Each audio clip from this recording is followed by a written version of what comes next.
O anime começa nos arredores de uma mansão, com um garoto se perguntando o que significa enxergar, pois todos dizem para ele que ele não consegue enxergar. A mãe e o irmão se sentem mal por ele, e o pai explica que enxergar significa poder ver cores e formas, mas que os olhos dele foram afetados pela cicatriz deixada pelo cavaleiro sagrado Istoa, e que ele deve se orgulhar disso. Kunon aceita, mas comenta com as empregadas que, apesar de serem cicatrizes heróicas, é uma pena ele não poder enxergar. Ele então se pergunta se o motivo de ser tratado como um coitado é o fato de não poder enxergar. Um tempo depois, uma das empregadas avisa que a professora Jenny chegou e o conduz até ela. Kunon comenta que estudar magia é muito chato, e a empregada diz que ele deve aproveitar essa oportunidade, pois ele tem o brasão da água, e ter a capacidade de usar magia é algo incrível. Ao chegar, a professora se apresenta a Kunon, dizendo que, a partir daquele momento, será a professora dele de magia, e que se chama Jenny Kors. Kunon usa uma magia chamada Aori, e consegue formar uma bola de água. Jenny o elogia, e Kunon pergunta que tipo de magia foi usada. Jenny explica que ele está usando muito bem a magia para produzir água, e que ele fez algo mais ou menos do tamanho de um olho. Quando Kunon põe as mãos no olho, ela se desculpa, dizendo que queria apenas simplificar para que ele pudesse entender. Kunon comenta que é mais ou menos do tamanho de onde ele está tocando e diz que talvez possa criar um olho para si com magia. No dia seguinte, Kunon está tomando café da manhã e começa a tocar nas coisas que costuma comer todos os dias, pois está curioso para saber como elas são. Ele se pergunta o que é a coisa suculenta que está comendo, e a empregada responde que é alface. Kunon pergunta o que tem no pão dele, e a empregada responde que é mostarda. Ele pega um pedaço de fruta e comenta que é maçã, mas na verdade é ameixa, e pergunta o que é aquilo. A empregada responde que, como ele começou a comer muitas coisas, está preparando mais variedades. Kunon comenta que queria saber o que está comendo, mas como há coisas demais na mesa, não consegue sentir o cheiro do que está em sua mão. Iko responde que pode ter exagerado um pouco, esfregando uma uva roxa no rosto dele e perguntando se ele consegue dizer o que é. Kunon então ameaça reduzir o salário dela, e Iko para de perturbá-lo, dizendo que se empolgou. Mais tarde, ele está sentado com uma professora, e ela pergunta qual livro ele quer que ela leia para ele. Kunon pede para que ela leia uma história do Cavaleiro Sagrado Istoa. Ela se surpreende e olha para Iko, que confirma. A professora concorda, mas pede que ele avise caso se sinta mal. Kunon diz que ficará bem, pois está ansioso para aprender sobre muitas coisas. Então é explicado que, tempos atrás, uma grande guerra eclodiu entre os heróis do mundo humano e o Lorde Demônio. O herói, Istoa Ruglia, conseguiu derrotar com sucesso o Lorde Demônio, mas perdeu um braço e uma perna na batalha. Após a guerra, os descendentes de Istoa às vezes são crianças que nascem faltando algo, podendo ser um braço, uma perna ou até mesmo a visão. As pessoas consideram essas crianças como o retorno de um herói, chamando isso de cicatrizes do herói. Kunon, porém, não se considera isso, pois ele é ele mesmo, e a magia que usa é a própria magia dele. Ele então duplica as bolas de água e Iko grita animada que está perfeito, tanto o controle da magia quanto o formato. Kunon pensa que, se controlar a magia perfeitamente, talvez possa até criar olhos para si. Iko diz que ele pode ser um mago raro. Kunon desfaz a magia e cai no chão, dizendo que é muito cansativo e que ainda está longe de alcançar seu objetivo, pois sua magia ainda não é suficiente. Sua empregada entende tudo errado e pergunta se o amor dela por ele não é suficiente, já que se dedica tanto a ele, chegando a sugerir que poderiam dormir juntos. Kunon rejeita na hora, comentando que não tem conhecimento nem força física suficientes para criar magia de alto nível. Iko diz que ele só tem 7 anos e que está apenas começando, fazendo Kunon responder que já está atrasado, pois desmaia usando apenas magia básica. Iko diz que aumentar de repente a quantidade de comida não é bom para o corpo, e que ele deve se acostumar aos poucos.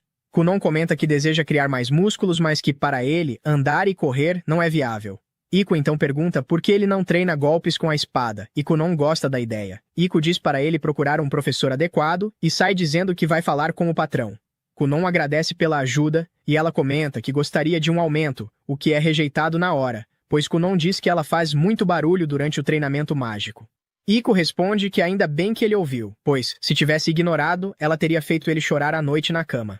No dia seguinte, quando Jenny chega para a aula de magia, vê Kunon treinando com a espada. Iko percebe a presença dela e avisa Kunon que a professora de magia chegou. Ele cumprimenta o professor de esgrima e diz que por hoje é tudo, pois está na hora da próxima aula. Kunon agradece ao mestre Ouro. Jenny se aproxima, achando interessante o interesse dele por esgrima. Kunon comenta que, para usar magia, é necessário conhecimento e força física, deixando Jenny impressionada com a mudança dele.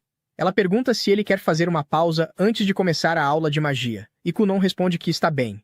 Jenny pede para ele revisar a magia que aprendeu da última vez, chamada Aori, dizendo que não tem problema ele começar de onde se lembrar. Kunon usa a magia, criando diversas bolas de água, deixando Jenny chocada. Iko começa a gritar que o Kunon dela é maravilhoso. Jenny não consegue acreditar no que está vendo, pois só ensinou um pouco a ele. E o que vê agora é um avanço totalmente próprio. Ela passa a achá-lo assustador. Em outro lugar, vemos uma empregada dizendo a Mirika que sua carruagem está pronta. Mirika se pergunta se realmente precisa ir. A empregada pergunta se ela detesta tanto assim ir ver o noivo. Mirika se questiona se Kunon pensa da mesma forma que ela, pois ele sempre tem um rosto triste. A empregada comenta que é uma decisão tomada por Sua Majestade, o rei, e Mirika concorda em ir. Dentro da carruagem, ela continua resmungando, pois Kunon, que tem a cicatriz do herói, é precioso para o reino, e por esse motivo, arranjaram esse casamento político. Como ela é da família real, é seu dever, mas mesmo assim, é tediante. Toda vez ela pergunta do que ele gosta e o que poderiam fazer para brincar, mas ele sempre responde que não gosta de nada, com um rosto triste, dizendo que não consegue fazer nada e nem pode ir a lugar algum. Pensar que terá que ver aquele rosto sombrio pelo resto da vida é desanimador. Ao chegar na casa de Kunon, ela vê um garoto totalmente diferente. Kunon, sorrindo, cumprimenta a princesa Mirika, deixando-a em choque. Ela olha para Iko, que comenta desnecessariamente que a princesa está linda e que se ela fosse um homem grande, barbudo e de meia idade, não a deixaria em paz. Isso faz Mirika comentar que o exemplo é bem assustador. O que realmente chama a atenção dela, porém, é Kunon. Ele pergunta se está tudo bem e Mirika questiona o que aconteceu com ele. Kunon comenta que começou a gostar de magia, deixando Mirika confusa. Em seguida, ele pega sua varinha e invoca a magia Aori, encantando Mirika. Ela comenta que é muito bonita, e Kunon forma um arco-íris, impressionando-a ainda mais. Kunon pede desculpas por sempre deixá-la incomodada, e Mirika também se desculpa. Ele estende a mão, pedindo que ela escute o que ele tem a dizer, pois muitas coisas divertidas aconteceram. Ela pega a mão dele, e ambos saem para passear. À noite, voltando para casa, Mirika comenta que foi muito divertido e que está ansiosa para a próxima vez. Kunon pensa que foi a primeira vez que estendeu a mão para alguém. Iko diz que isso o torna um cavaleiro. Vemos então um flashback de Kunon perguntando como deveria interagir com a princesa Mirika, pois queria se tornar um homem digno dela. A professora diz que vai ensiná-lo sobre comportamentos e etiqueta da nobreza. Na mesma noite, Jenny está pensando no que deve fazer, pois não é normal um garoto conseguir manter 7 bolas de água ao mesmo tempo, algo que nem para ela é possível. Ela percebe que Kunon melhorou rápido demais e que agora não há mais nada que possa ensiná-lo. Jenny se pergunta se é hora de passar para a magia de nível intermediário, mas fecha o livro rapidamente quando alguém briga com ela por estar fazendo muito barulho na biblioteca. Jenny acha que crianças devem aprender apenas magia básica e que esse emprego deveria ser algo fácil, com um salário bem alto. Ela está com medo de aumentar o nível da magia, pois apesar de ser útil, não é algo seguro. Kunon só tem 7 anos, e é cedo demais para ele aprender magia avançada. Mesmo assim, ela está disposta a dar um jeito e continuar no trabalho pelo bem do próprio sustento. No dia seguinte, Jenny diz a Kunon que farão algo diferente, e ele responde que não tem problema. Ela então explica que a Ori, a magia que ele usa, é simplesmente a produção de água, e que agora vão analisar a natureza da magia. Kunon comenta que produzir água e fazê-la flutuar permite manter o formato esférico. Jenny o parabeniza por ter percebido isso. Ela explica que temperatura, viscosidade, componentes, cor, forma, brilho, aroma e sabor, quando analisados, mostram que existem vários tipos de magia, mesmo sendo todas do tipo água, elas podem ser muito diferentes. Jenny cria 2 bolas de água e pede para Kunon tocá-las. Ele toca ambas e percebe que uma está fria e a outra quente. Jenny explica que, ao adicionar arranjos à magia, cria-se originalidade. Kunon pergunta o que isso significa, e ela responde que isso é a individualidade decisiva de um mago, também podendo ser chamada de diferença de talento. Kunon pergunta se isso é a capacidade de alterar os detalhes da magia. Em seguida, ele invoca a magia Aori novamente, deixa a água cair dentro de uma xícara e pede para Iko experimentar. Ela pega a xícara e bebe, sentindo o sabor de maçã. Kunon diz que é a ameixa, se vingando dela. Iko comenta que tem um gosto bom e que é fácil de beber. Jenny fica apavorada, pois ele conseguiu fazer um arranjo que ela passou a noite inteira pensando em como realizar. Em apenas alguns segundos, ela diz que Kunon é capaz de fazer tudo. Kunon comenta que foi bastante difícil e que vai se esforçar ainda mais. À noite, na cama, Kunon pensa que consegue identificar o formato e o aroma das coisas, mas não conhece as cores. Assim, fica difícil perceber mudanças mágicas, e ele conclui que não conseguirá criar um olho. No dia seguinte, Iko pergunta o que Kunon quer beber, e ele pede um chá com leite. Iko pede para ele providenciar água quente, e Kunon faz isso com facilidade, o que surpreende Iko, que comenta que, para alguém que não consegue usar magia, aquilo parece um milagre divino. Ao passar a bola de água por cima das maçãs, Kunon sente algo estranho e se levanta desesperado. Iko pergunta o que aconteceu e Kunon diz que acha que conseguiu enxergar. Iko fica super animada e diz que se ele estiver mentindo, vai dar um tapa nele. Kunon pede para ela se acalmar, dizendo que ainda não sabe ao certo e que provavelmente não enxergou de verdade. Iko puxa a bochecha dele, dizendo que ele precisa ter mais senso de humor, pois piadas de mau gosto assim são inaceitáveis. Kunon então diz que acha que conseguiu ver as cores através da magia. Ele pega uma maçã verde e pergunta se é correto dizer que aquilo é vermelho, e Iko responde que não. Ele pega outra e pergunta se aquela é vermelha, e Iko confirma, explicando que as cores e os nomes das cores ainda não correspondem para ele, pois ele nunca as viu antes. Kunon confirma, e Iko diz que maçãs verdes são verde claras, o que deixa Kunon ainda mais confuso com a explicação. Iko pergunta se ele sabe quantas maçãs tem no pote, e Kunon responde que são 5, 3 vermelhas e 2 verdes. Iko o abraça dizendo que é um milagre. Em seguida, ela vai relatar tudo ao pai de Kunon, que fica surpreso. Iko explica que o alcance efetivo ainda é baixo, mas mesmo assim, ele conseguiu distinguir as cores. Quanto mais perto ele está, melhor consegue enxergar, e o efeito fica ainda mais claro através do toque. O pai pergunta se Kunon consegue ler livros, e Iko confirma, dizendo que ele consegue identificar as cores passando os dedos. Ele ainda não conhece as letras, mas está fascinado por livros e guias ilustrados. O pai se sente aliviado e pergunta por que eles não voltam para a casa principal, já que Kunon está morando separado por não querer que os outros se sintam mal por ele. Iko nega, dizendo que Kunon está prestes a passar por uma grande mudança. O pai concorda, mas pergunta se ela não está se esforçando demais para cuidar dele sozinha. Iko responde que está tudo bem, e o pai comenta que a alegria dela faz bem para o filho. Iko, não perdendo a oportunidade, pede um aumento, que novamente é negado. Nos jardins, Kunon diz que está ansioso para ver a professora Jenny, pois quer que ela avalie sua nova magia. Ele usa a Ori novamente, mas dessa vez a magia é maior e de cor vermelha. Sua mãe, seu irmão e seu pai chegam ao jardim, e ao ver a mãe, Kunon perde o controle da magia, ficando todo molhado. Ao chamar por ela, sua mãe desmaia, deixando Kunon confuso. Iko então explica que vermelho também é a cor do sangue. O pai o castiga, deixando-o sem mesada por 2 meses, e corta o salário de Iko por 3 meses, fazendo-a entrar em desespero e desmaiar. Ao final, vemos Jenny apavorada em um canto, se perguntando até onde esse menino vai chegar e se talvez ele consiga conquistar o maior título da magia, conhecido como o Mago Azul. Kunon agora tem 9 anos, e seu pai, Gurion, começa a se preocupar com a educação dele. Ele chama seu irmão e conta sobre sua intenção de levá-lo para a escola. Gurion explica o plano de colocá-lo na escola de nobres, mas seu irmão demonstra preocupação. Kunon nunca havia saído do castelo desde que nasceu, e ele teme que o garoto tenha dificuldades para se relacionar com outras pessoas fora do palácio. Gorion já havia pensado nisso, e esse é exatamente o motivo de ter ligado primeiro para o irmão de Kunon. Ele implora para que o irmão ajude o garoto na escola e garanta que nada de errado aconteça. Em um flashback, o irmão de Kunon se lembra do dia em que quis sair para brincar com Gurion.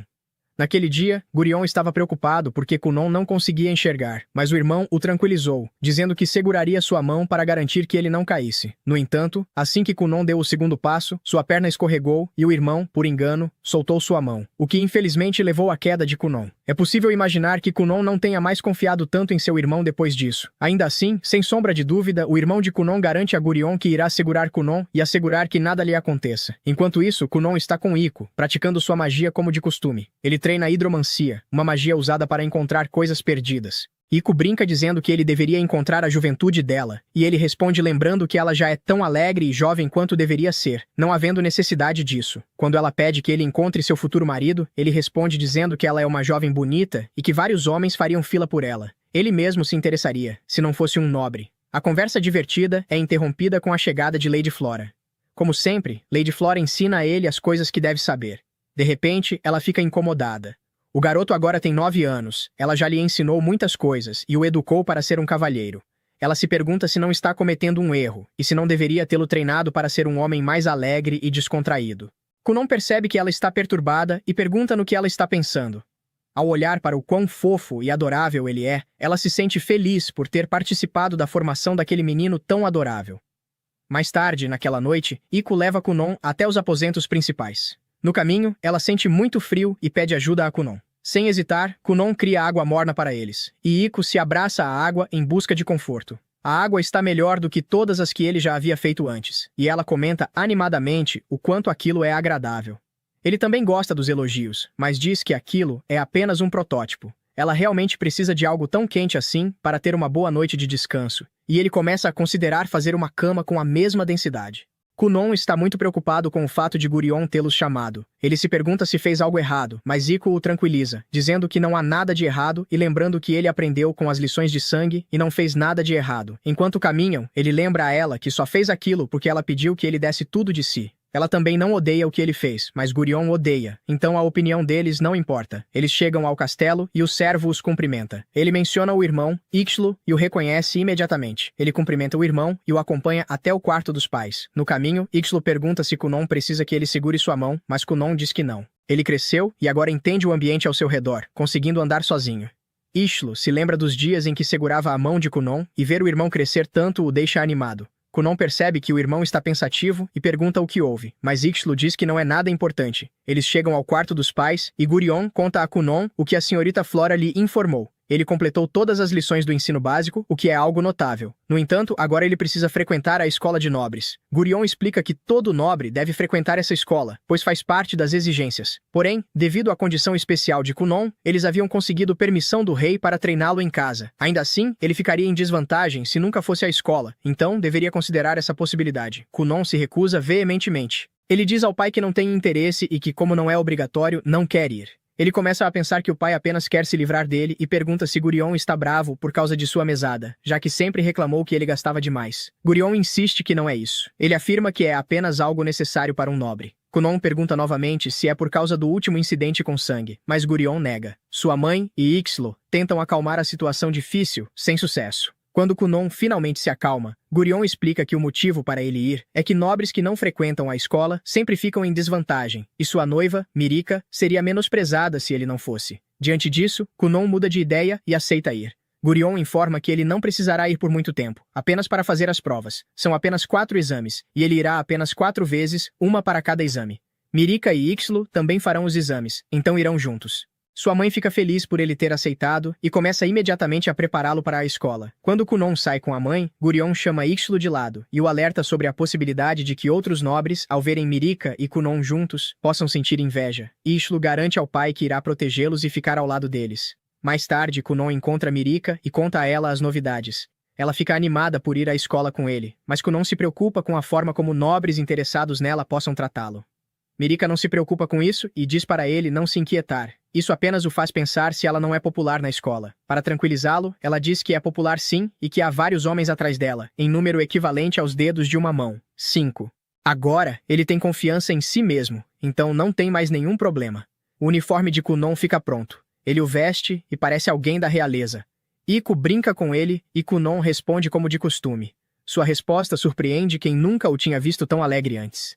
Eles entram na carruagem e Kunon usa sua magia da água para estabilizar as rodas durante a viagem, despedindo-se então dos pais. A carruagem parte enquanto sua mãe chora em frente à casa. Dentro da carruagem, Ixlo percebe como a viagem está estável e reconhece que isso é graças à magia de Kunon. Ao ver Ixlo, Kunon entende que o irmão estava preocupado com ele e com sua segurança. Ele diz que agora cresceu e está confiante, então Ixlo não precisa mais se preocupar. Ele se lembra de quando escorregou e caiu quando era criança, e Ixlo segurava sua mão, e admite que o irmão se sentiu extremamente culpado e assumiu toda a responsabilidade pela queda. No entanto, Kunon o tranquiliza, dizendo que sabe que Ixlo não teve culpa. Ele diz ao irmão que naquela época se sentia mal com a vida e queria morrer.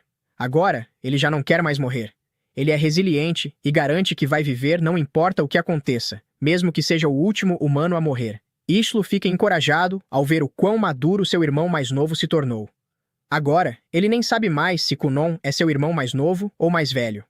Ele admite que Kunon mudou e se pergunta se isso é resultado da convivência próxima dele com Iko. Logo eles se aproximam da escola e Kunon percebe primeiro. Ele avisa Ixlo que já estão perto e Ixlo se pergunta como ele percebeu isso tão rápido. Kunon revela que agora consegue sentir a presença de humanos ao redor. Eles chegam à escola e Mirika aparece para recebê-los. Ela elogia o quão bonito está o uniforme dele e o clima alegre entre os dois faz Ixlo se perguntar por que estão tão felizes. Mirika se move para guiá-los para dentro da escola, mas Kunon dá um passo para trás. Ele usa sua magia para ler os sons e sentimentos ao redor e percebe que há várias pessoas ali. Ele sabe que se fosse seu antigo eu, teria recuado e voltado para casa. Mas agora, ele não vai parar, e não será um covarde. Ele se vira para Mirika e pergunta se ela poderia lhe conceder a honra de ser a dama entre eles naquele dia. Ele pede que ela segure sua mão e o conduza para dentro da escola. Na escola, a professora Cast, uma das docentes, aguarda a chegada de Kunon. Ela está inquieta, pois sabe que Kunon carrega a cicatriz do herói, e não tem certeza se possui capacidade para cuidar de uma criança assim, já que recebeu a ordem de guiá-lo pela escola. Em meio aos seus pensamentos, ela ouve as alunas comentando, maravilhadas, sobre o quão bonito Kunon é, dizendo que nunca viram uma criança tão bonita assim. Sem se importar com o que os outros alunos diziam, as crianças entram na sala de aula e passam por Cast, que também os observa admirada. Ela volta a si e rapidamente vai ao encontro deles. Ela se apresenta como a responsável por Kunon, e ele a cumprimenta. Ele se curva como uma dama e diz que naquele dia precisa ser uma bela dama. Cast não entende o que ele quer dizer, mas Kunon insiste que, embora biologicamente seja homem, naquele dia será uma mulher. Ela fica confusa, mas não insiste no assunto, já que precisa acompanhá-lo. Kunon se despede de Mirika e Ishlo, dizendo que espera encontrá-los mais tarde para uma refeição. Alguns alunos observam a cena do prédio ao lado. Entre eles está o príncipe Liao, o sexto príncipe do reino e irmão de Mirika. Seus amigos, que também são seus subordinados, comentam sobre Kunon. Ele é a primeira pessoa a nascer com a cicatriz do herói em cerca de 100 anos e recebeu as bênçãos do rei. Eles percebem imediatamente que Liao não está confortável com a conversa, então mudam de assunto para não irritá-lo. Cast leva Kunon até a sala de aula e pergunta se ele já ouviu falar do exame de avanço.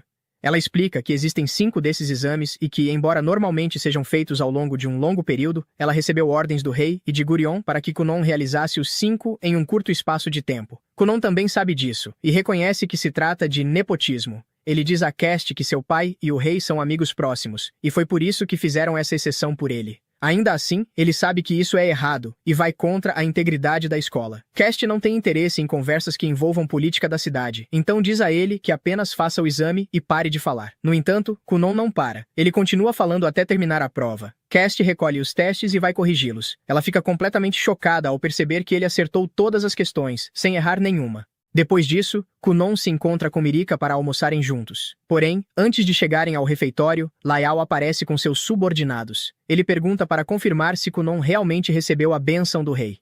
Mirika fica visivelmente nervosa, e Kunon percebe isso, embora não saiba quem o garoto é.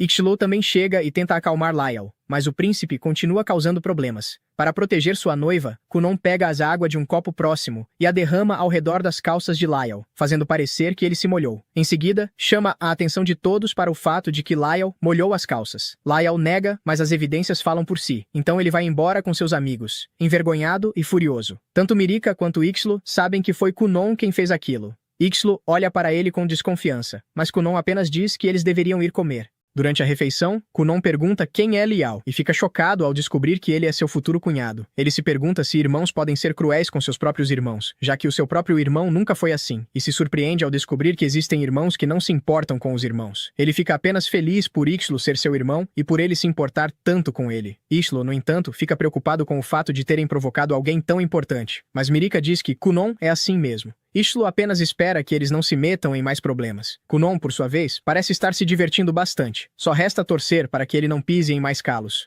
No refeitório, Kunon pergunta a Mirika por que o príncipe Lail se colocou em seu caminho sem esconder sua natureza violenta. Ela responde que ele apareceu para pressioná-lo. Ela comenta que seu irmão é o sexto príncipe e ela a nona princesa. Por isso, sua posição é inferior na hierarquia real, mas seu noivo é o mago que carrega a cicatriz do herói. Seu status subiu rapidamente. Agora que Kunon se tornou conhecido, eles ficarão acima da alta sociedade. Mas além de tudo isso, Mirika está feliz por ser sua noiva, e Kunon também, sugerindo que quando vir o rei, ele se ajoelhe em sinal de gratidão. Dito isso, ele quer ir se desculpar com Liu, mas nem Io nem Mirika permitem. Em seguida, passamos para a professora.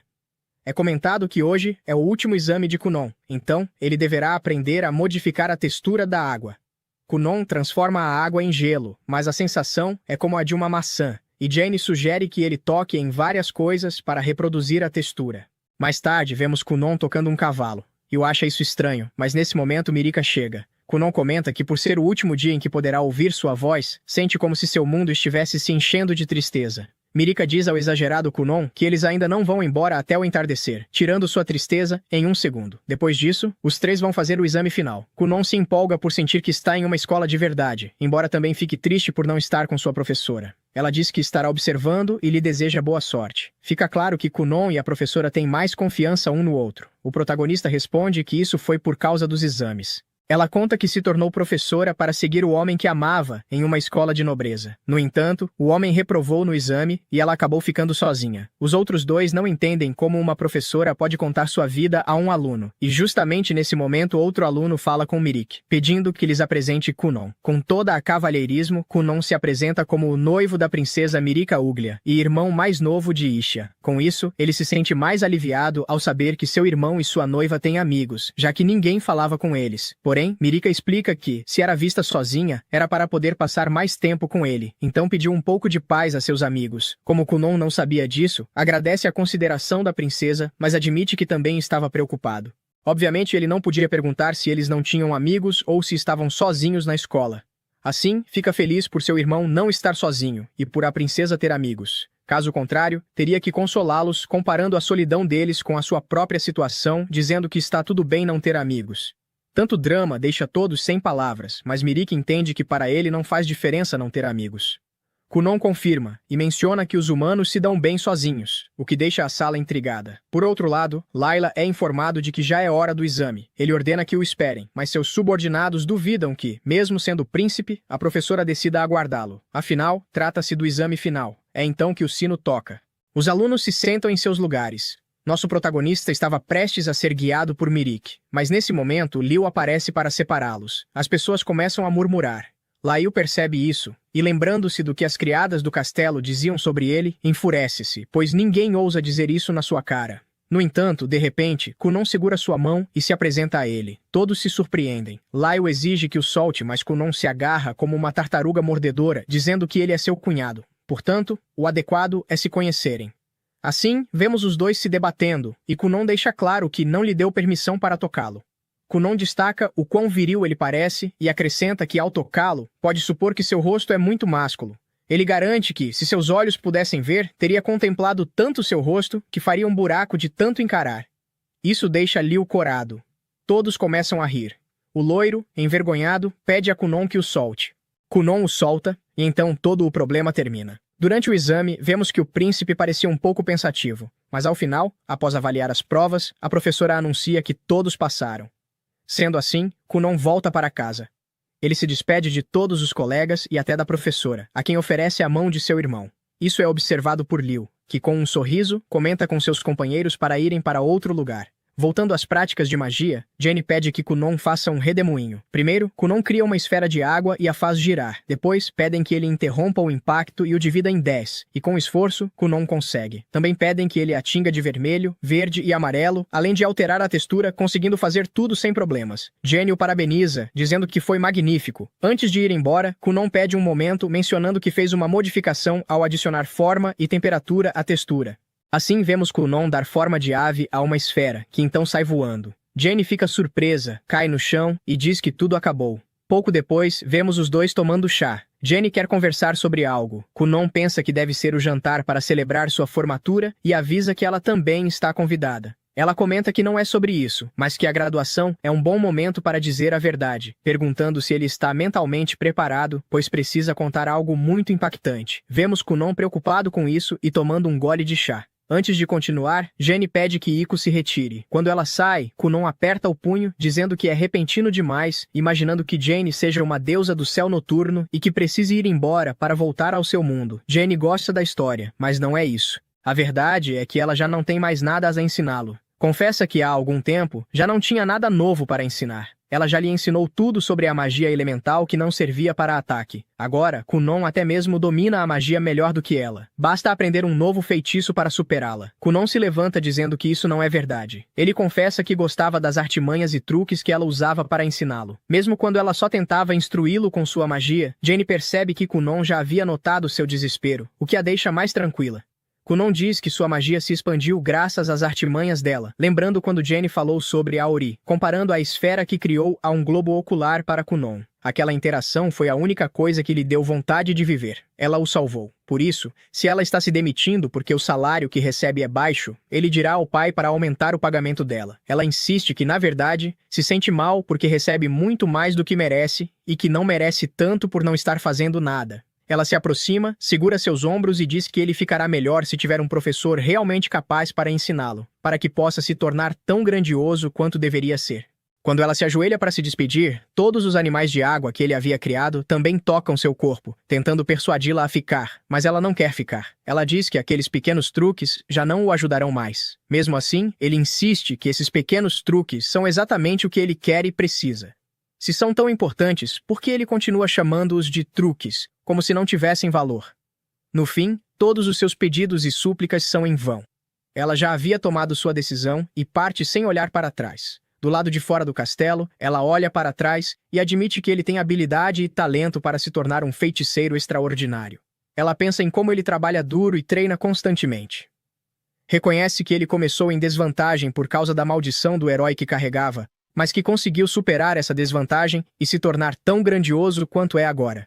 Por isso, ela não perderá para ele e garantirá que também continuará evoluindo. Mais tarde, Iko encontra Kunan e o informa de que Lady Flora, sua professora do ensino básico, também foi embora. Ela explica que Flora saiu porque ele se formou e já não precisava mais de aulas elementares. Quando Kunan se pergunta por que Flora não esperou para se despedir dele, Iko revela que Flora disse que ficaria emocionada demais se tivesse que dizer adeus. Como um bom garoto, Kunan promete escrever para Flora e se despedir por carta. Iko sugere que, no conteúdo da carta, ele pergunte se Flora conhece algum homem bonito, bem pago e solteiro em seu círculo, para que Eko possa se casar. Ao descobrir que Iko também quer se casar e deixá-lo, Kunan fica de coração partido. Iko insiste que ele ficará bem sem ela, mas Kunan sente apenas que ficará como um órfão. Ginny o deixou, Flora o deixou, e agora Iko também quer se casar. Ele conclui que não perguntará nada a Flora sobre um homem. Durante o jantar com seus pais, ele conta que Ginny lhe pediu para encontrar um bom feiticeiro para ensiná-lo, pois ela não era mais boa o suficiente para ele. Então pergunta se eles conhecem algum feiticeiro talentoso que possam recomendar. Nesse momento, a memória de Isho traz à tona um feiticeiro sobre o qual ele ouvira falar na academia. Ele não lembra bem o nome, mas ao mencionar parte dele, sua mãe reconhece imediatamente. Zeone, o feiticeiro real. Kunan quer Zeone como seu mestre na mesma hora, e pede a Gurion que o chame. Gurion o interrompe, dizendo que Zeone é um feiticeiro real. Feiticeiros reais respondem apenas ao rei e aos membros da família real. Nenhum outro nobre pode ter acesso a eles, muito menos levá-los ao próprio castelo. Kunan tenta convencer o pai, lembrando-o de sua relação próxima com o rei e perguntando se ele não poderia usar essa influência para conseguir Zeone. Quando Gurion insiste que é impossível, Kunan cria um plano. Ele acompanharia Gurion até o palácio, se perderia lá dentro e então, os feiticeiros reais o encontrariam e ele se tornaria aprendiz deles. Um plano claramente falho. Gurion não perde tempo em dizer que o plano é absurdo, mas sua mãe acredita nele. Ela se comove facilmente com os desejos de Kunan, e Gurion, por sua vez, se comove facilmente com os desejos da esposa. No fim, a mãe de Kunan consegue convencer Gurion a ao menos tentar falar com o rei. Embora não faça promessas, Gurion envia um pedido formal ao rei solicitando Zeone. No palácio, uma das princesas leva o pedido de Gurion ao grão-mestre. O grão-mestre se pergunta que tipo de nobre faria um pedido tão absurdo para ter um feiticeiro real como mestre. Porém, quando a princesa revela que o garoto é o noivo de sua irmã, o grão-mestre percebe imediatamente que se trata de Kunan, e seu queixo cai em choque. Alguns dias se passam desde então, e finalmente, Kunan recebe o chamado do Palácio Real para se apresentar ao feiticeiro real. Ele entra em uma carruagem ao lado de seu pai, que parece bem satisfeito com a forma como as coisas acabaram se desenrolando. Kunan comenta que a amizade entre o rei e seu pai deve ser bastante profunda para que ele estivesse disposto a atender a um pedido como aquele. Porém, seu pai responde que o verdadeiro motivo de terem recebido a oportunidade de se encontrar com o feiticeiro real é que o mago-chefe da corte demonstrou grande interesse em Kunan e em suas habilidades, querendo conhecê-lo pessoalmente. Em seguida, o pai pergunta que tipo de magia Kunan já consegue usar naquele ponto. Kunan imediatamente entoa um encantamento e cria uma pequena esfera de água, que rapidamente se transforma em um gato preto e se senta em seu colo. Seu pai fica maravilhado, dizendo que não consegue acreditar que algo assim possa ser alcançado por meio da magia e começa a acariciar o pequeno gatinho. Ele se surpreende ao perceber que o gato nem sequer parece mágico ou feito de água. Ao toque, é exatamente como qualquer outro gato comum que se poderia encontrar na rua. Kunan explica que só recentemente conseguiu dominar a aparência dos animais, pois antes disso apenas conseguia criar criaturas completamente transparentes. Mas, nas últimas tentativas, passou a conseguir mudar a cor dos animais como quiser. Seu pai começa a brincar com o gato, todo contente, e Kunon pergunta se eles não deveriam adotar um gato de verdade para casa. Como um pai típico, ele se recusa, alegando que um gato faria muita bagunça pela casa. Além disso, ele poderia acabar tropeçando nele e se machucando. Para completar, afirma que a mãe de Kunon prefere cachorros de qualquer forma, então ele realmente não tem escolha quando o assunto é outro animal. Logo depois, eles entram na capital e são imediatamente recebidos por uma garota de cabelos prateados chamada Resha, a segunda princesa do reino e irmã mais velha de Mirika. Kunon a cumprimenta calorosamente, dizendo que é muito afortunado por ter uma mulher tão bonita como ela como cunhada. Seu pai se pergunta se o filho é do tipo das ruas, mas decide pensar nisso depois. Resha sorri e comenta que ouviu muitas coisas sobre Kunon por meio de sua irmã mais nova e que adoraria ter uma longa conversa com ele. Ela também percebe o gato e pergunta se ele precisa de algum tipo de comida especial. No entanto, no momento em que o pai de Kunon coloca o gato de volta no chão, Kunon encerra o feitiço e o gato volta a ser apenas uma poça de água. Resha percebe então que Kunon é muito mais habilidoso do que ela havia imaginado inicialmente. Enquanto o pai fica um pouco triste por não ter tido a chance de dar um nome ao gato, Resha se oferece para levar Kunon até a Torre Negra. O pai diz que também vai conversar com o rei, e talvez depois voltar para casa. Kunon pede para ele não se preocupar, pois depois de visitar a Torre Negra, pretende ir ver Mirika e talvez levá-la para um encontro. Seu pai diz para ele aproveitar o tempo e promete providenciar uma carruagem sempre que decidir voltar para casa. Resha então leva Kunon até a Torre Negra, e no caminho pergunta se ele está confortável andando ou se precisa de alguma ajuda. Kunon responde que está perfeitamente bem e começa imediatamente a fazer uma série de perguntas que a deixam confusa, pois todas são de um nível comparável às teorias de Stephen Hawking quando se trata de magia. Ela diz que não consegue ter uma discussão tão avançada enquanto caminha e pergunta se ele sabe quantos filhos o rei atual tem. Kunon nunca havia pensado nisso até então. Resha então revela que o rei é um verdadeiro galã, e gerou, um após o outro, 7 príncipes e 10 princesas. Ela é a segunda princesa, enquanto Mirika é a nona. Mais interessante ainda é o fato de que, nesse país, a sucessão do trono não funciona da forma tradicional, em que o trono passa automaticamente para o filho mais velho. Ali, eles seguem algo chamado meritocracia, em que todos os príncipes e princesas são avaliados com base em suas habilidades e méritos, que podem variar de acordo com seus talentos e o nível de dedicação que demonstram a uma determinada arte. Isso significa que até mesmo o príncipe ou princesa mais jovem tem a mesma chance de conquistar o trono, independentemente da idade. Ela também conta que ela própria já abriu mão de seu direito ao trono nessa sucessão ao escolher se tornar uma maga, dedicando-se agora a aprimorar suas habilidades para se tornar uma das melhores feiticeiras do país. Enquanto caminhavam pelo corredor, uma sensação repentina atrai Kunon até uma janela, onde ele olha distraidamente na direção de uma torre escura, de onde consegue sentir a presença de todo tipo de seres mágicos diferentes. Logo depois, Resha lhe diz algo muito importante, pois acredita que existe uma pequena possibilidade de ele acabar sendo arrastado inutilmente para a disputa pela sucessão. Ela o aconselha a não se filiar a nenhuma facção até ter certeza de sua decisão e também a nunca dizer nada que possa ser usado contra ele para manchar sua imagem. Em troca de conselhos tão valiosos, Kunon decide retribuir, mostrando a ela sua técnica especial de magia. Ele congela uma fina camada de água sob seus sapatos, criando uma película de gelo que lhes permite basicamente patinar. Ela adora a ideia e imediatamente pede para experimentar. Kunon rapidamente usa a magia nela também, e então os dois começam a deslizar pelos corredores como dois completos malucos, enquanto os guardas tentam persegui-los, já que não podem permitir que Resha se machuque. Infelizmente, para os guardas, Resha e Kunon são muito mais rápidos e conseguem escapar deles. Porém, a sorte logo acaba quando um cavaleiro avista os dois e começa a persegui-los. Kunon pergunta se não deveriam parar, mas Resha está se divertindo demais e diz que provavelmente conseguem despistar o cavaleiro. É aí que eles se enganam, pois o cavaleiro consegue alcançá-los e os leva para o jardim, onde recebem uma bela bronca. Mais tarde, eles são escoltados até a torre, onde Kunon logo é apresentado a Rondimonde, o feiticeiro-chefe do reino. Kunon se sente humilde diante de sua presença, ao perceber o quão vasto o mundo realmente é. Antes, ele achava a magia de Resha impressionante, mas, comparada à de Rondimonde, parecia estar em um nível completamente diferente.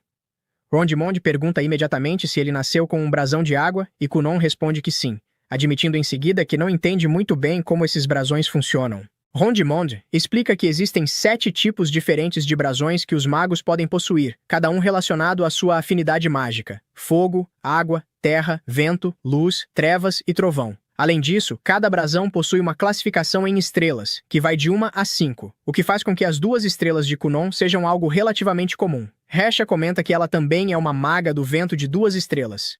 Kunon entende imediatamente e diz que consegue sentir isso, comparando a si mesmo e a Hesha a queijos processados comuns, enquanto Rondimonde seria como uma roda artesanal de parmesão envelhecido. Rondimonde concorda com a descrição e revela que, na verdade, é um mago de 4 estrelas. Logo depois, Rondimonde os leva até o campo de treinamento abaixo e avisa que vai testar um pouco as habilidades mágicas de Kunon para avaliar seu potencial. Kunon fica um pouco intimidado, imaginando se isso significaria que um mago real estaria disposto a se tornar seu tutor caso ele passasse no teste. Porém, ele não tem muito tempo para pensar nisso, pois Rondimonde chama imediatamente um estudante mais velho, que também é um mago real, e pede que ele demonstre sua magia de água. O mago entoa o encantamento, e de imediato várias gotas de água mágica surgem no ar, formando um padrão brilhante e belo. Rondimonde então se vira para Kunon e diz para ele superar a magia do rapaz com a sua própria. Kunon se lembra do que Jen sempre lhe dizia, que ele não apenas conseguia criar água, mas também manipular a água já existente no ambiente. Até então, isso nunca havia sido um problema para ele, mas ele nunca tinha tentado assumir o controle da água criada por outro mago. Ele percebe que Rondimonde criou, sem esforço algum, um desafio que nem ele, nem Jen haviam considerado antes, e agora teria que lidar com isso no improviso. Mesmo assim, Kunon decide tentar, e imediatamente tenta arrancar o controle da magia do mago de cabelos prateados. No início, ele acredita que vai funcionar, mas logo encontra um obstáculo, pois as gotas de água começam a resistir, já que o outro mago consegue manter o controle delas com facilidade. Rondimonde observa com grande interesse o que vai acontecer a seguir. Kunon, porém, não é do tipo que desiste facilmente, então dá tudo de si e usa toda a sua resistência para tentar assumir o controle. Para surpresa de todos, Kunon consegue arrancar 2 das esferas de água das mãos do mago, altamente treinado e experiente, antes que Rondimonde decida encerrar o teste. Kunon cai de joelhos, ofegante, enquanto o mago de cabelos prateados admite sinceramente que jamais imaginou que um simples garoto fosse capaz de tirar 2 de suas esferas de água.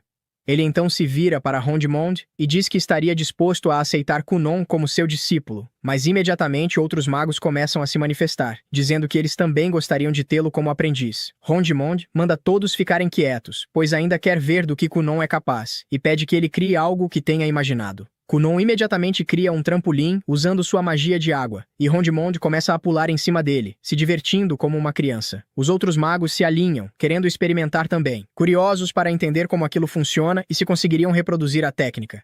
Rondimonde, no entanto, diz a Kunon que quer que ele passe a noite no castelo para que possam ver o que mais ele é capaz de fazer. Kunon responde que, infelizmente, ele já tem um encontro marcado com Mirika, e precisa levá-la para jantar naquela noite. Nesse momento, Hesha pergunta se ele consegue criar outros animais com sua magia, ou até mesmo humanos. Kunon responde que consegue fazer ambos e imediatamente cria um boneco humano feito de água, no formato de sua criada. A técnica ainda não está perfeita, então a figura fica um pouco translúcida, e ele também não ajustou bem os movimentos, o que ainda é um problema por enquanto. O mago de cabelos prateados pergunta se os bonecos conseguem fazer alguma coisa, e Kunon conta sobre a vez em que tentou fazê-los voar, mas a ideia não foi bem recebida, pois o boneco parecia muito bobo enquanto fazia isso.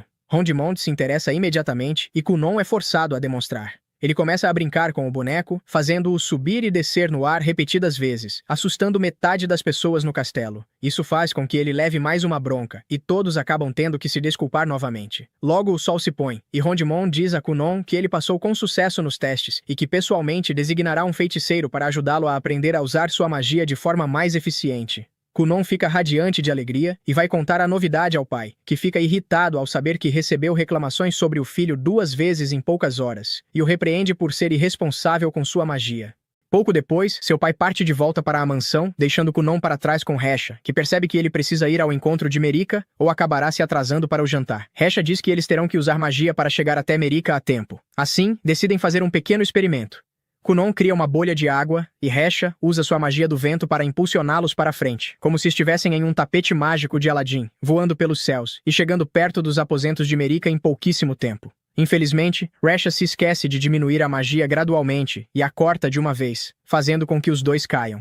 Eles acabam sendo pegos pelo Cavaleiro Dário pela 3ª vez no mesmo dia, que está bastante irritado e mais uma vez lhes dá um longo sermão. Enquanto isso, Mirika continua nervosa por causa do encontro. Para a criada, isso é compreensível, já que é o primeiro encontro dela, até que avisam que Kunon já chegou. Laura vai contar a Mirika que estava fingindo manter a postura, mas assim que ouve falar de Kunon, sai dando pulinhos de alegria.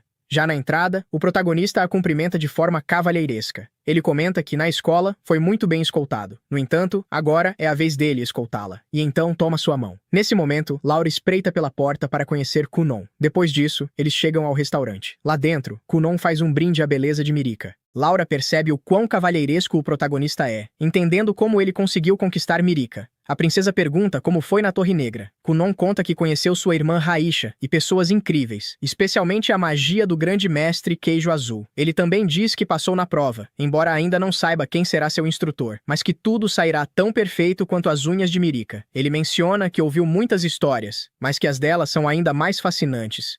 Elas brilham como um espantalho em um trigal balançado pelo vento. Kunon usa tantas referências estranhas que Mirika começa a achá-lo esquisito. Ainda assim, se Mirika está feliz, nada mais importa. Nesse momento, Kunon se dirige diretamente a Mirika. Ele comenta que esse jantar é o máximo que pode oferecer agora, mas que, quando se casarem, poderão viver assim sempre, e que deseja caminhar junto com ela no futuro. Essas palavras conquistam os ajudantes, e Laura, que passam a chamar Kunon de um garoto formidável. E quando o jantar termina, vemos Mirika se debatendo em sua cama por causa de Kunon. Na manhã seguinte, o protagonista estava trabalhando. Então Iko o chama para ajudá-la a lavar roupas usando sua magia de água. Ela comenta que ele estava fazendo uniforme, mas Iko o repreende por ficar trancado desde que voltou, dizendo que o trabalho de uma criança é tomar sol para crescer. Kunon percebe que é mais baixo que Iko e pergunta se as mulheres gostam de homens altos. Iko responde que algumas sim, mas que ela gosta de Kunon sendo alto ou baixo. Kunon até ia comentar o que gosta nela, mas acha que estaria traindo Mirika. Então Iko o chama de mulherengo. Depois de lavarem tudo, Kunon pergunta a Iko se não chegou nenhuma carta para ele. Como ela diz que não, ele imagina que ainda não decidiram quem será seu mestre. Nesse ponto, vemos Victor procurando Shan. Como ele não responde, Victor vai até seu escritório, desejando sair vivo. Ao entrar, vê muitas folhas empilhadas e Aion despertando do chão. Victor avisa que o grande mestre o está chamando, e ele abre os olhos. De volta à casa de Kunon, ele está alegre por finalmente ter um novo professor.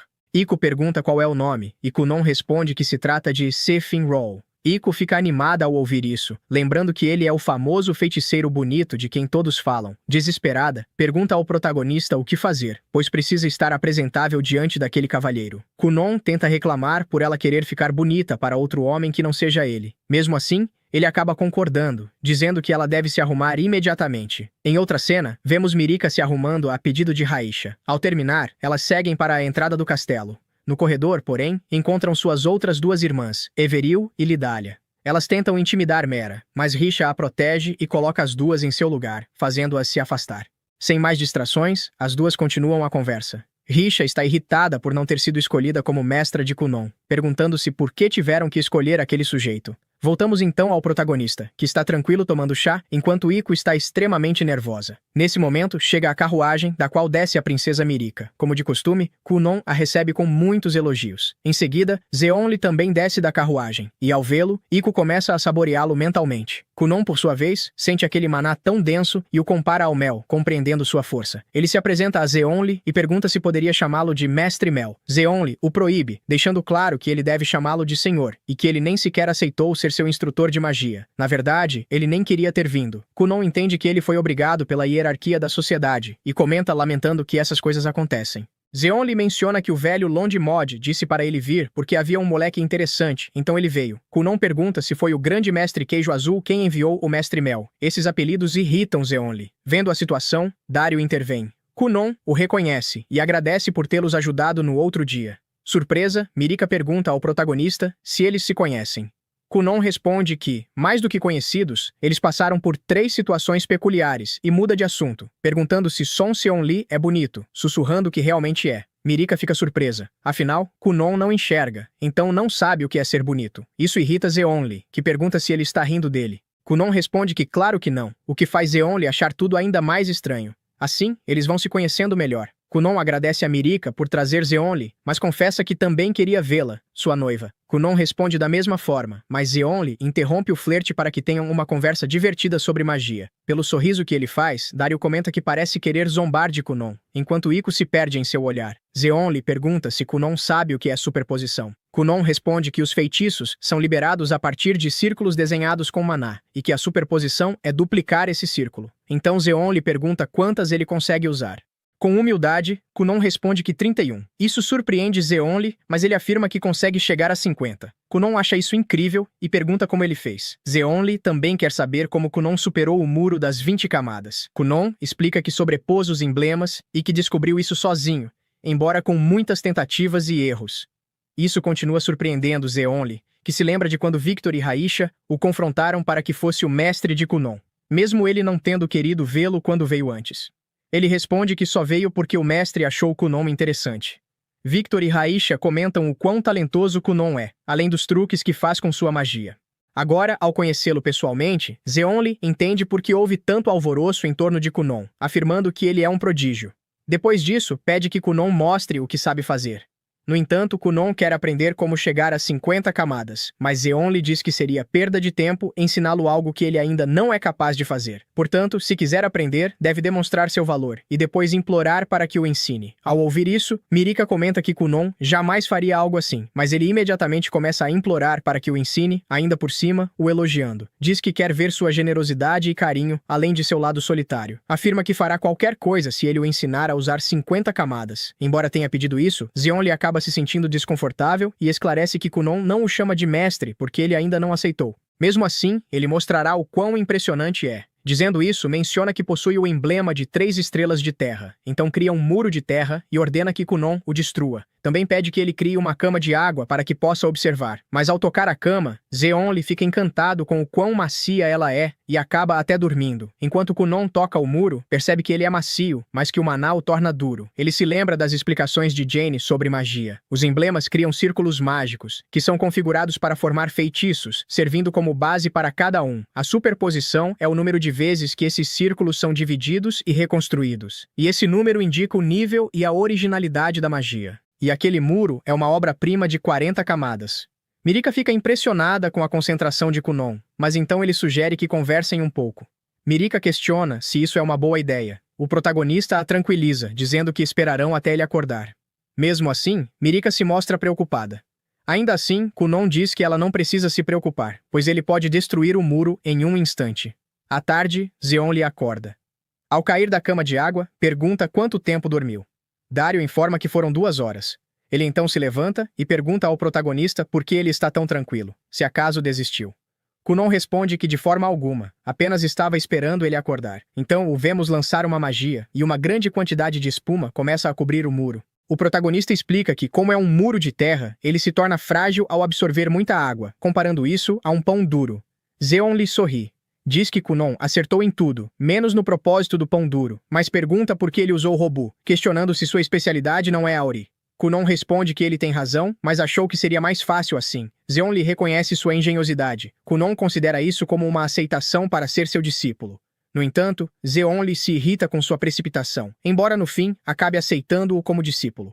Kunon comemora essa conquista com sua noiva, o que claramente irrita Zeonli. Então ele deixa claro que, a partir de agora, ele, o mestre, terá mais prioridade do que a noiva, pois Kunon terá muito a aprender e participará de seus experimentos. Dito isso, ele pergunta a Mirika o que ela fará, já que, enquanto Kunon continua crescendo e acumulando sucesso, as mulheres começarão a disputar por ele. Mirika entende o que ele quer dizer e começa a tremer ao imaginar ser afastada dele. Kunon percebe isso e pede que Zeonli não trate Mirika dessa forma. Ele o confronta, dizendo que ele fala isso, mas na verdade gosta de provocar as garotas. Diz que ele é do tipo que só percebe quando já é tarde demais, provocando as garotas de quem gosta, para depois vê-las sendo conquistadas por outros. Todas essas palavras, afiadas como lâminas, atingem diretamente o coração e a mente do pobre Zeonli. À noite, vemos Mirika olhando pela janela, pensando no que o mestre disse, pois sabe que ele tem razão, e que se continuar assim, logo ela e Kunon serão separados. No dia seguinte, Zeon chega mais uma vez acompanhado da princesa Mirika e imediatamente chama Kunon, dizendo que ele é o garoto mais sortudo do mundo por ter o privilégio de ser treinado pelo melhor mago de todo o reino. Kunon, que a essa altura já é um mestre em puxar saco, começa a bajular Zeon na hora, afirmando que ele com certeza é o mais sortudo do mundo por ser treinado pelo homem mais bonito do reino.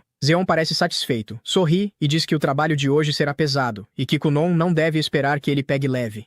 Kunon começa a atuar como se estivesse em uma novela, segurando a cabeça e dizendo que se Zeon pegasse leve com ele, pensaria que seu mestre não o ama mais. Zeon fica um pouco incomodado com o pequeno pervertido, manda ele se comportar e o leva para dentro. No entanto, assim que entram na sala, a empolgação de Kunon desaparece quando ele percebe que o trabalho do dia será copiar os memorandos que Zeon criou, transformando-os em documentos adequados, com boa caligrafia. Kunon sabe que isso é basicamente o trabalho do próprio Zeon, que é preguiçoso demais para fazê-lo e está empurrando tudo para ele, justamente quando Kunon estava animado para aprender todos os tipos de magia naquele dia. Mas infelizmente, ele não tem escolha e aceita o trabalho. Zeon se vira para o resto do grupo e manda todo mundo cair fora, dizendo que aqueles documentos são segredos nacionais que ninguém além dele pode ler. Kunon pede desculpas a Mirika e promete terminar o trabalho logo para voltar até ela.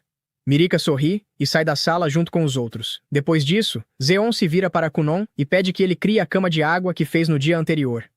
Kunon usa sua magia imediatamente e cria uma cama de água confortável e quentinha. Sem dizer uma palavra, Zeon se joga em cima dela e cai em um sono profundo. Kunon solta um suspiro e começa a trabalhar, enquanto Mirika leva Aiko para o gazebo do lado de fora e conta que, nos últimos dias, tem tentado aprender a lutar com espada, mas pede que ela não revele isso a Kunon ainda. Aiko fica surpresa, já que não é comum princesas aprenderem esgrima, mas concorda em manter segredo. Mirika logo se prepara, pega sua espada de madeira e entra na arena para enfrentar Dario. Eles começam a duelar, e fica claro que Mirika começou a treinar recentemente, mas está progredindo rápido, pois quer se tornar boa o suficiente para Kunon. Ela sabe que ele carrega a cicatriz de herói, o que significa que ficará extremamente famoso, e sente que precisa igualá-lo com suas próprias habilidades e talentos para que ambos sejam vistos como iguais aos olhos de todos. De volta à sala, Kunon continua decifrando as letras dos pergaminhos antigos e vive travando, pois a escrita neles é simplesmente horrível, dificultando saber o que é uma letra e o que é um diagrama. Enquanto lutava para entender um dos memorandos, Zeon acorda de seu cochilo, aparentemente totalmente revigorado.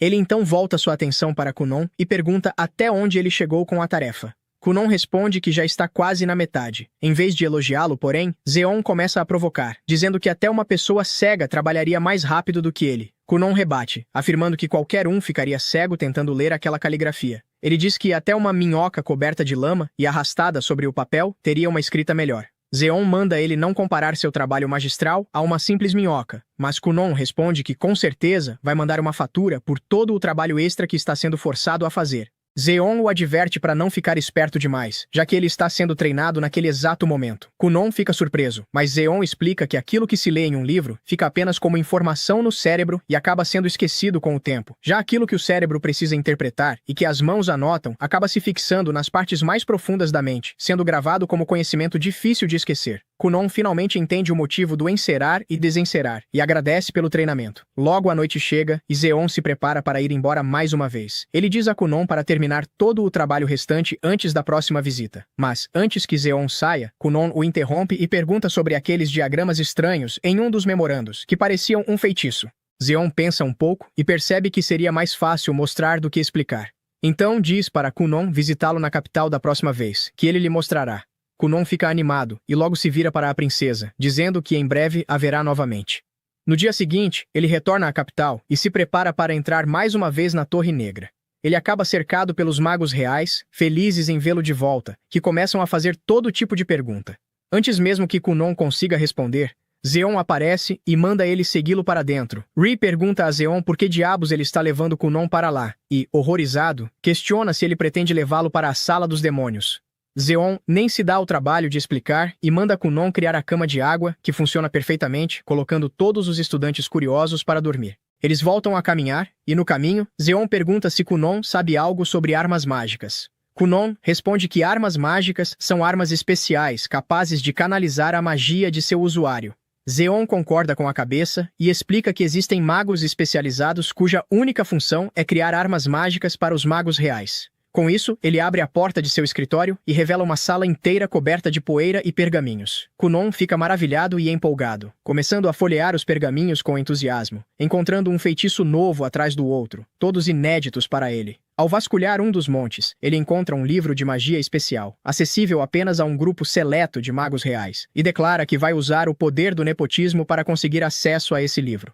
Ele se vira animado para Zeon e diz que quer morar ali para sempre. Zeon se vira e responde que ele não precisa viver ali, pois no futuro poderá ter tudo aquilo se quiser. Em seguida, ele direciona sua atenção para uma caixa à sua frente, explicando que vem trabalhando há alguns meses em uma ferramenta mágica especial, e o diagrama que Kunon havia visto no dia anterior era justamente o esboço dessa ferramenta. Kunon se aproxima e abre a caixa, apenas para encontrá-la vazia. Confuso, ele pergunta a Zeon o que exatamente aquilo faz. Zeon responde que está tentando criar um dispositivo capaz de lhes dar qualquer coisa que desejarem, sem precisar se mover. Por exemplo, se ele quisesse uma maçã, o dispositivo criaria uma para eles. Kunon diz que adoraria ter algo assim, especialmente para fazer panquecas. Zeon responde que, com a ajuda da magia de água de Kunon, ele finalmente pode iniciar a fase de testes do produto e lançá-lo no mercado. Zeon explica que sua magia de terra pode cuidar da estrutura externa, enquanto a magia de água de Kunon pode lidar com as partes internas delicadas e móveis do dispositivo. Kunon percebe que aquilo realmente pode fazer sucesso e concorda em trabalhar ao lado de Zeon. Logo depois, eles descem para almoçar, e é ali que o diretor dos magos conta a Kunon sobre a escola de magia e bruxaria, onde magos do mundo inteiro viajam para estudar. Kunon nunca tinha ouvido falar disso e fica empolgado com a ideia.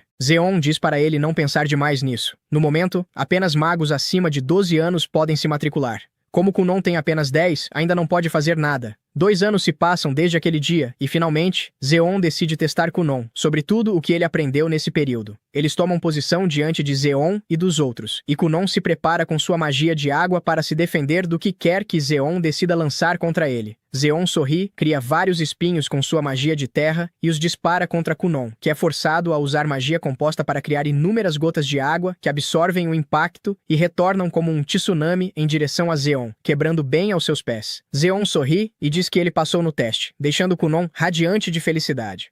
Depois disso, eles entram novamente na casa, onde Aiko traz um pote mágico que cria uma torta fresca apenas com o uso de magia. Mirika prova e afirma que o sabor parece de algo recém-saído do forno. Kunon também diz que o produto deles foi um sucesso no mercado, mas reclama que não viu sequer uma moeda, já que todo o dinheiro foi direto para o bolso de Zeon. Mais tarde, no escritório, Mirika observa a sala e comenta que Kunon e Zeon já colaboraram em mais de 5 dispositivos mágicos de sucesso. Kunon diz que outro já está em desenvolvimento e que eles também lançaram 5 novas teorias de magia em seu novo manual mágico. Zeon se vira para ele e diz que não precisa mais se preocupar com o dispositivo em que estavam trabalhando, lembrando-o de que ele fará 12 anos na primavera e deve se preparar para a escola de magia. No começo, Kunon se recusa a ir, acreditando que Zeon é o único professor de que precisa. Mas Zeon explica que é um usuário de magia de terra e não pode ensinar muito sobre magia de água. Além disso, o mundo é enorme, e a escola de magia abriga muitos magos de água extraordinariamente fortes. Kunon ainda não quer ir, mas Mirika lhe dá o empurrão final, dizendo que ele deve partir e se tornar um grande feiticeiro, prometendo que também vai trabalhar em si mesma e se tornar uma grande mulher quando se encontrarem novamente. Mais tarde naquela noite, após se despedir de Zeon pela última vez, Kunon retorna ao seu escritório e reflete sobre como, nos últimos anos, se acostumou tanto a não usar os olhos e a sentir tudo ao redor que acabou esquecendo sua maior ambição: criar um par de olhos funcionais para si mesmo. Ele percebe que a única maneira de conseguir isso é se tornando mais forte e melhor como mago, e isso só será possível se for treinado por um verdadeiro mago de água. Vários dias se passam enquanto ele é tomado por uma obsessão em encontrar uma forma de criar olhos funcionais. Após inúmeras tentativas e erros, em uma bela manhã, ele finalmente consegue. Ele percebe que estava pensando demais em coisas complexas, quando a resposta era muito simples. Tudo o que precisava fazer era criar um espelho capaz de refletir o mundo e transmitir essa imagem ao seu cérebro, permitindo que ele entendesse o que estava vendo. Com isso em mente, ele começa a trabalhar imediatamente e, pouco depois, abre os olhos pela primeira vez em sua vida, enxergando a paisagem à sua frente.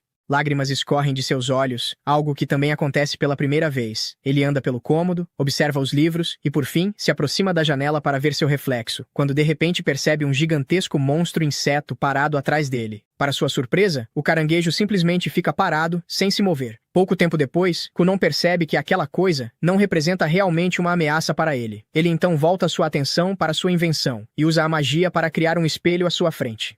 Desde o momento em que decidiu aprender magia, ele fez um voto. Depois de terminar de criar um novo par de olhos para si mesmo, ele encararia diretamente a pessoa que mais odiava: ele próprio. Ele se lembra de todas as vezes em que seus pais e os servos precisaram se desdobrar para garantir que ele não se machucasse. Quando o espelho fica pronto, Kunon finalmente abre os olhos e observa a si mesmo com atenção. Ele nota que não parece muito alto e que não tem barba alguma para mencionar, mas conclui que isso provavelmente se deve ao fato de ainda ser uma criança. Em seguida, ele se vira novamente para o caranguejo e tenta puxar conversa com ele. No entanto, o caranguejo permanece tão mudo quanto antes, encarando o vazio sem mover um único músculo do corpo. Kunon então chama Iko, que aparece imediatamente. Ela não lança sequer um olhar para o caranguejo e continua falando com Kunon, perguntando se ele queria alguma coisa. De repente, ela percebe uma estranha esfera mágica flutuando perto dele e nota que seus olhos estão abertos e não fechados como de costume. Cheia de alegria, pergunta se ele conseguiu criar com sucesso um par de olhos funcional. Kunon sorri e faz que sim com a cabeça, e Iko se joga sobre ele para parabenizá-lo, mas acaba lançando a esfera mágica para o alto, o que deixa Kunon extremamente tonto. Ela diz que precisam contar imediatamente ao pai dele, e afirma que vai preparar um banquete naquele mesmo dia em sua homenagem. Kunon olha novamente para o caranguejo, que continua encarando-o de forma vazia, enquanto ele se pergunta se não deveria simplesmente pedir para Iko cozinhá-lo e servi-lo no jantar. Em seguida, volta o olhar para Iko e percebe que ela parece ter um chifre na cabeça. Ele pergunta seriamente se ela tem mesmo um chifre, mas Iko responde em tom de brincadeira que só tem um chifre quando está com raiva e que ele desaparece quando ela está feliz. Kunon não sabe bem o que pensar sobre isso, mas reflete que, por algum motivo, nunca havia imaginado Iko com um chifre na cabeça. Ele então percebe que precisa continuar praticando suas táticas de abordagem fria se quiser se tornar um verdadeiro Rizzler, e sem perder tempo, começa a flertar com ela, dizendo que o chifre a deixa muito horny. Iko não sabe o que responder, então os dois simplesmente vão para fora. Essa é a primeira vez que Kunon consegue ver o mundo exterior com os próprios olhos. Ele para no campo e observa uma bela paisagem de prados gramados, montanhas distantes e um castelo ao centro. Surpreendentemente, porém, ele não vê as coisas como uma pessoa normal veria. As cores parecem todas invertidas, como se não estivessem calibradas corretamente. O sol lhe parece negro, o céu azul brilhante surge como um roxo opaco, e a grama tem um tom azul pálido e quase morto. Até Kunon sente que algo está errado, pois nenhum livro jamais mencionou um sol preto ou um céu tão roxo. Iko se aproxima por trás, ajuda-o a vestir um manto para protegê-lo do frio e diz que eles devem seguir até a mansão de seus pais para dar a boa notícia. Finalmente, Kunon decide fazer a pergunta que o incomodava há um tempo, e questiona Iko se ela consegue ver o caranguejo gigante atrás dele. Iko acha que Kunon está apenas criando histórias fantasiosas e diz para ele fazê-la parecer muito legal na história. Kunon percebe que é completamente inútil discutir com aquela mulher. Assim, eles continuam caminhando pelos prados com o caranguejo em direção à mansão de seu pai. Ele sabe que o experimento foi um sucesso absoluto. Afinal, agora consegue enxergar tudo. Ainda assim, algo corrói sua mente, e ele sente que algo deu errado durante o experimento, pois tem a sensação de que não deveria estar vendo algumas das coisas que está vendo. Ao chegar à mansão, ele finalmente vê seu irmão de forma literal, e não apenas metafórica como antes, o que certamente agradaria muitos comentaristas que tinham problemas pessoais com a escrita. Sua mãe e seu irmão ficam extremamente felizes ao saber que ele finalmente pode ver, e sua mãe começa a chorar enquanto o encara com um sorriso, ao passo que o irmão o elogia por ter feito algo que nunca havia sido feito antes. Kunon, porém, mal consegue se concentrar em tudo isso, pois enxerga seu irmão com um belo par de asas, como se tivesse acabado de voltar de uma parada do orgulho, enquanto sua mãe possui olhos de cores diferentes. Ele pensa que ambos parecem incrivelmente estilosos e se pergunta por que ninguém nunca lhe contou sobre essas coisas. Ele diz à mãe que ela parece uma heroína de uma peça sobre uma princesa, e comenta que o irmão também parece muito legal, chegando a perguntar se eles seriam algum tipo de anjos de segunda linha. Como essa família parece ter o hábito de nunca responder diretamente, o irmão apenas diz que não sabe nada sobre isso. Em seguida, Kunon se vira para Iko e pergunta se as pessoas daquele mundo podem ter asas. Iko age como uma professora e diz que todos nascem com asas, e que Kunon apenas finalmente abriu as suas ao alcançar todo o seu potencial. Nesse momento, ele percebe que está cercado de idiotas e conclui que coisas como o caranguejo, o chifre, os olhos e as penas só podem ser vistas por ele, o que significa que algo definitivamente está errado. De repente, ele ouve o pai correndo em direção ao quarto e se pergunta como ele pareceria, mas para sua irritação, o pai surge com a aparência de um participante da Nickelodeon, depois de levar um banho de slime verde. Mesmo assim, o pai o parabeniza alegremente por sua conquista e afirma que enviará imediatamente uma carta à capital relatando o sucesso de Kunon. Pouco depois, todos deixam o quarto, restando apenas Kunon e seu irmão.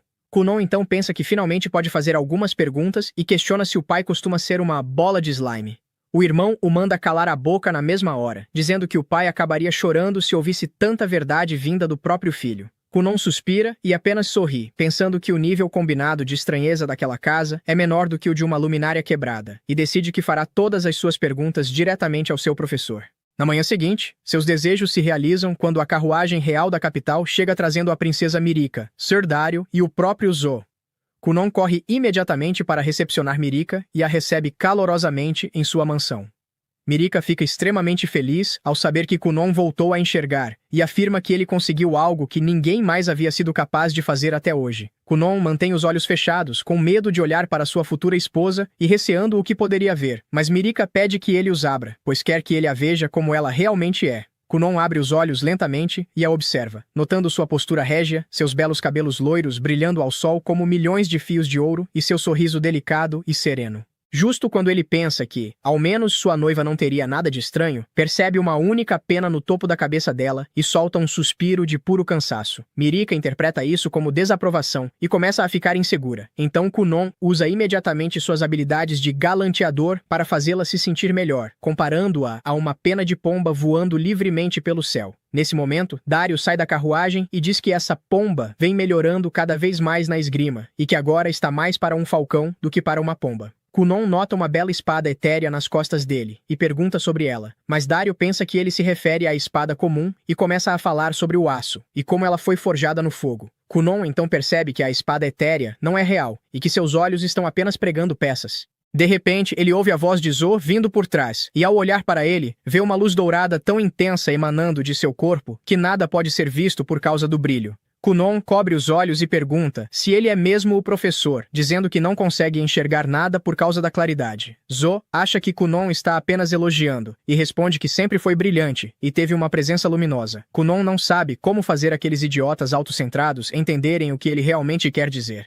Ele cobre os olhos novamente, pede para conversar a sós com Zo e consegue levá-lo para um quarto, onde revela tudo o que está enxergando. Zo apenas ri da situação absurda, incapaz de acreditar que Kunon vê Mirika como uma garota com uma única pena no topo da cabeça. Kunon pede que ele não leve seus problemas na brincadeira, pois não quer se casar enquanto tiver um caranguejo sempre ao seu lado e Mirika uma pena na cabeça sem motivo algum. Zo então reflete sobre o fato de Kunon enxergar as cores de forma diferente do normal e chega a duas possíveis conclusões. A primeira é que Kunon pode estar vendo a forma da alma das pessoas, o que significaria que o caranguejo é a representação da própria alma dele. A segunda possibilidade é que ele esteja sofrendo de um caso grave de doença mágica, que estaria causando alucinações visuais. Zo se lembra de uma vez em que atravessou uma floresta com um campo mágico extremamente forte, ficou doente e começou a ver criaturas estranhas, como se estivesse bêbado. Kunon percebe que a situação é muito parecida, mas Zo afirma que ainda não há dados suficientes para decidir o que é verdade. Além disso, Zo explica que cada animal enxerga o mundo em cores diferentes, e isso não significa que sua visão seja defeituosa, aconselhando Kunon a encarar sua visão como um dom. Quando eles saem do quarto, o sol já está se pondo, e Zo começa a rir ao imaginar Mirika com uma pena na cabeça. Na noite seguinte, todos celebram o 15º aniversário de Kunon, que também marca o início de uma nova jornada, já que no dia seguinte ele partiria para a Academia Mágica. Seu pai lhe dá um novo cajado de madeira, sua mãe lhe presenteia com um novo conjunto de penas para escrita, e seu irmão lhe entrega um livro com bons lugares para comer, tornando-se algo como o guia Michelin de sua época. Mais tarde, naquela noite, Mirika revela seu próprio presente, que se mostra ser uma pulseira da qual ela possui um par igual. Kunon diz o quanto vai sentir falta dela e promete voltar o mais rápido possível. Eles seguram as mãos um do outro pela última vez em um bom tempo, sob a luz da lua. No dia seguinte, toda a família se reúne para se despedir. A mãe não consegue conter as lágrimas, enquanto o pai pede que ela seja forte, achando que Kunon teria muita dificuldade em partir e acabaria chorando diante deles. Para surpresa de todos, isso não acontece. Kunon nem sequer os abraça, simplesmente sobe na carruagem, diz, falou, família, e parte, comentando que talvez volte em alguns anos, ou talvez não. Sentado confortavelmente ao lado de Iko, ele começa a sonhar com todas as pessoas novas que encontrará na academia e a imaginar o quão fortes são os feiticeiros de lá. Kunon e Iko continuam sua jornada por 5 dias. Depois disso, Iko começa a ficar entediada e pergunta quanto tempo ainda levará para chegarem à academia. Kunon revela que a academia é bem distante, então a melhor estimativa seria cerca de 1 mês de viagem até chegarem lá. Ele sabe que Iko já decidiu que não irá para a academia com ele, mas mesmo assim pergunta se ela tem certeza da decisão. Iko responde que já está em idade de casar há algum tempo e quer se casar e se estabelecer para começar sua vida no verdadeiro sentido da palavra. Ela afirma que, se continuar acompanhando Kunon, ficará velha demais para conseguir um bom casamento. Diz que é agora ou nunca, pois, se desistir agora, será como desistir completamente da ideia de ter uma vida. Kunon tenta fazer chantagem emocional e pergunta se ela acha que ele conseguiria viver sem ela. Iko rebate dizendo que, se esse realmente for o caso, então ele estaria disposto a deixar a princesa Mirika de lado e se casar com ela no lugar? Kunon fica imediatamente em silêncio, sabendo que não tem resposta para isso, e olha pela janela, onde finalmente avista ao longe a mansão de seu avô. Eles finalmente chegam à mansão e Kunon tenta se lembrar da última vez que esteve ali. Iko recorda perfeitamente e responde que cerca de 4 anos atrás, Kunon obrigou toda a família a vir até ali depois de ouvir que o avô possuía uma enorme biblioteca cheia de livros mágicos. Naquela época, Kunon estava fazendo de tudo para aprender magia de qualquer forma possível, então forçou a família a acompanhá-lo. Ele chegou até a fazer uma dança constrangedora estilo TikTok, até que todos concordaram em vir. Kunon sorri quando a porta atrás dele se abre e seu avô surge alegremente, de braços abertos, dizendo que sentiu muito a sua falta. Kunon responde com a mesma energia, corre até ele e os dois começam a se abraçar, embora ele ainda continue vendo coisas estranhas, como vários chifres demoníacos na cabeça do avô. O velho diz que para comemorar o fato de ele ter sido aceito na Academia Mágica, comprará qualquer coisa que ele quiser como presente. Iko tenta interrompê-lo e limpa a garganta antes de dizer que, antes de qualquer coisa, a mãe de Kunon queria que ele lesse a carta que enviou. No entanto, o avô parece não ouvi-la e continua perguntando se Kunon quer joias, já chamando um joalheiro, até que Iko insiste novamente para que ele leia primeiro a carta da filha. Ele então leva a carta para o escritório, coloca seus óculos de leitura e fica imediatamente irritado, pois sua filha já conhecia seus hábitos e impôs um limite de quanto dinheiro ele poderia gastar com Kunon, dizendo que não deveria ultrapassar $10.000. Ele reclama, afirmando que $10.000 não são nada na economia atual, mas Kunon o lembra de que ainda tem apenas 12 anos, enquanto Iko comenta que esse valor equivale a 3 meses do salário dela. Mesmo assim, o avô continua determinado a comprar algo grande para o neto e diz que não haveria problema se não contassem à mãe dele. Porém, Kunon afirma que o que realmente quer agora é uma nova criada, já que Iko não o acompanhará a partir daquele momento. O avô então apresenta Rinko, a irmã mais nova de Iko, que também possui um chifre na cabeça. Rinko cumprimenta Kunon calorosamente e diz que aceitou o trabalho porque a irmã recomendou e o pagamento não era nada mal. Ela quer juntar dinheiro para o casamento, já tem um noivo e deixa claro que não está aberta a nenhum serviço de final feliz. Kunon responde que ela não precisa se preocupar, pois ele também tem uma linda noiva e que ambos devem valorizar acima de tudo as pessoas com quem vão se casar. Rinko concorda dizendo que ela e o noivo pretendem abrir uma loja no futuro, então também está economizando para isso. Pouco depois, as criadas começam a preparar a mesa de jantar, e Rinko comenta que esperava um garoto mimado por causa da suposta cicatriz do herói, mas Kunon parece ser bem tranquilo. Iko explica que ele se preocupa principalmente com magia, e muitas vezes até esquece de comer, então Rinko deve sempre deixar alguns sanduíches prontos para que ele possa comer enquanto estuda. Isso faz Iko se lembrar de tudo o que passou ao lado dele, quando o pai de Kunon a contratou especificamente para cuidar de seu filho estranho. Ela ficou confusa, mas logo começou a se importar verdadeiramente com ele, e os dois passaram por muitos altos e baixos juntos. Ela se recorda da primeira vez que Kunon vestiu o uniforme para ir à escola e da primeira vez que ele conseguiu vê-la com os próprios olhos. A lembrança a entristece, e ela se volta para Rinko para dizer que, independentemente da reputação dele, Kunon ainda é apenas uma criança e confia demais nas pessoas. Por isso será responsabilidade dela mantê-lo longe de qualquer perigo. Rinko comenta que Kunon tem uma personalidade encantadora e sabe elogiar uma mulher, o que o torna alvo fácil de todas as garotas da academia, aumentando as chances de ele se tornar um mulherengo. Iko não suporta a ideia e manda a irmã calar a boca, dizendo que Kunon é um anjo e jamais faria algo assim. Na manhã seguinte, Kunon arruma suas malas e se prepara para partir quando Iko vai até seu quarto avisar que a carruagem está pronta.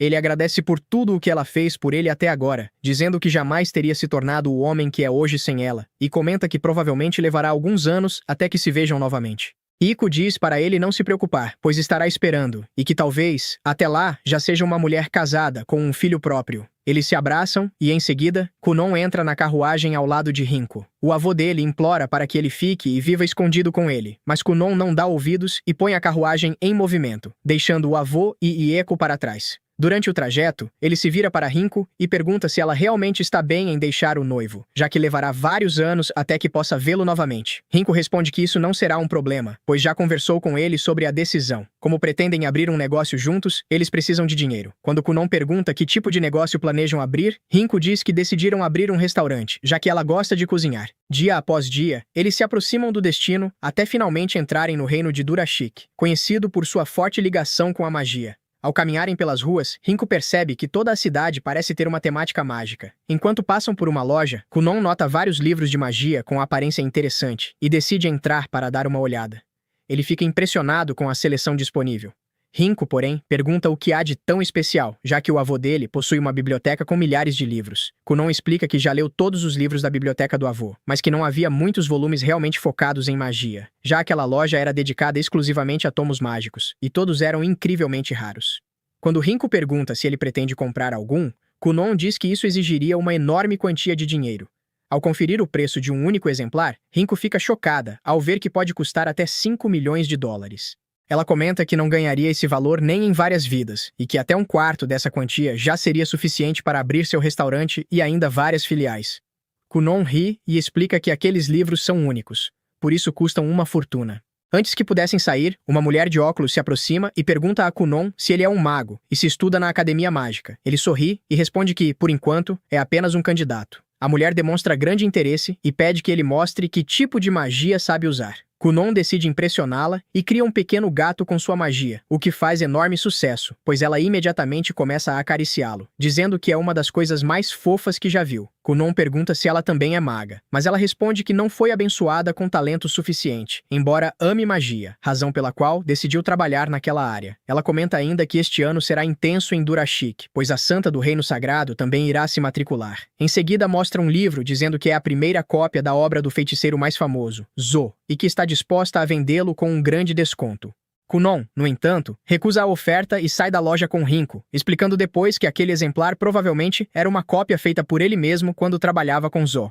Mais tarde, eles entram em outra loja que vende roupas de todos os tipos. Rinko começa a experimentar várias peças, enquanto Kunon sente a textura dos tecidos ao redor. Ele pergunta ao lojista de que animal foi retirada certa pele, e o homem responde que se trata de pelo de raposa sombria. Kunon reflete por um instante e então cria uma raposa sombria bem diante dele. O lojista fica chocado pois o animal parece absolutamente real, o que o deixa confuso. Kunon revela que consegue criar qualquer coisa, desde que saiba exatamente como ela é ao toque. O lojista então começa a pensar e pergunta de forma maliciosa se ele poderia criar uma mulher para ele. Isso enfurece Rinko, que manda o vendedor se controlar e o chama de incel antes de sair da loja indignada. Eles deixam a pequena cidade e seguem em direção à capital de Derishik. Após alguns dias, finalmente chegam e são recebidos pela visão de uma enorme academia mágica, ainda maior do que Kunon havia imaginado.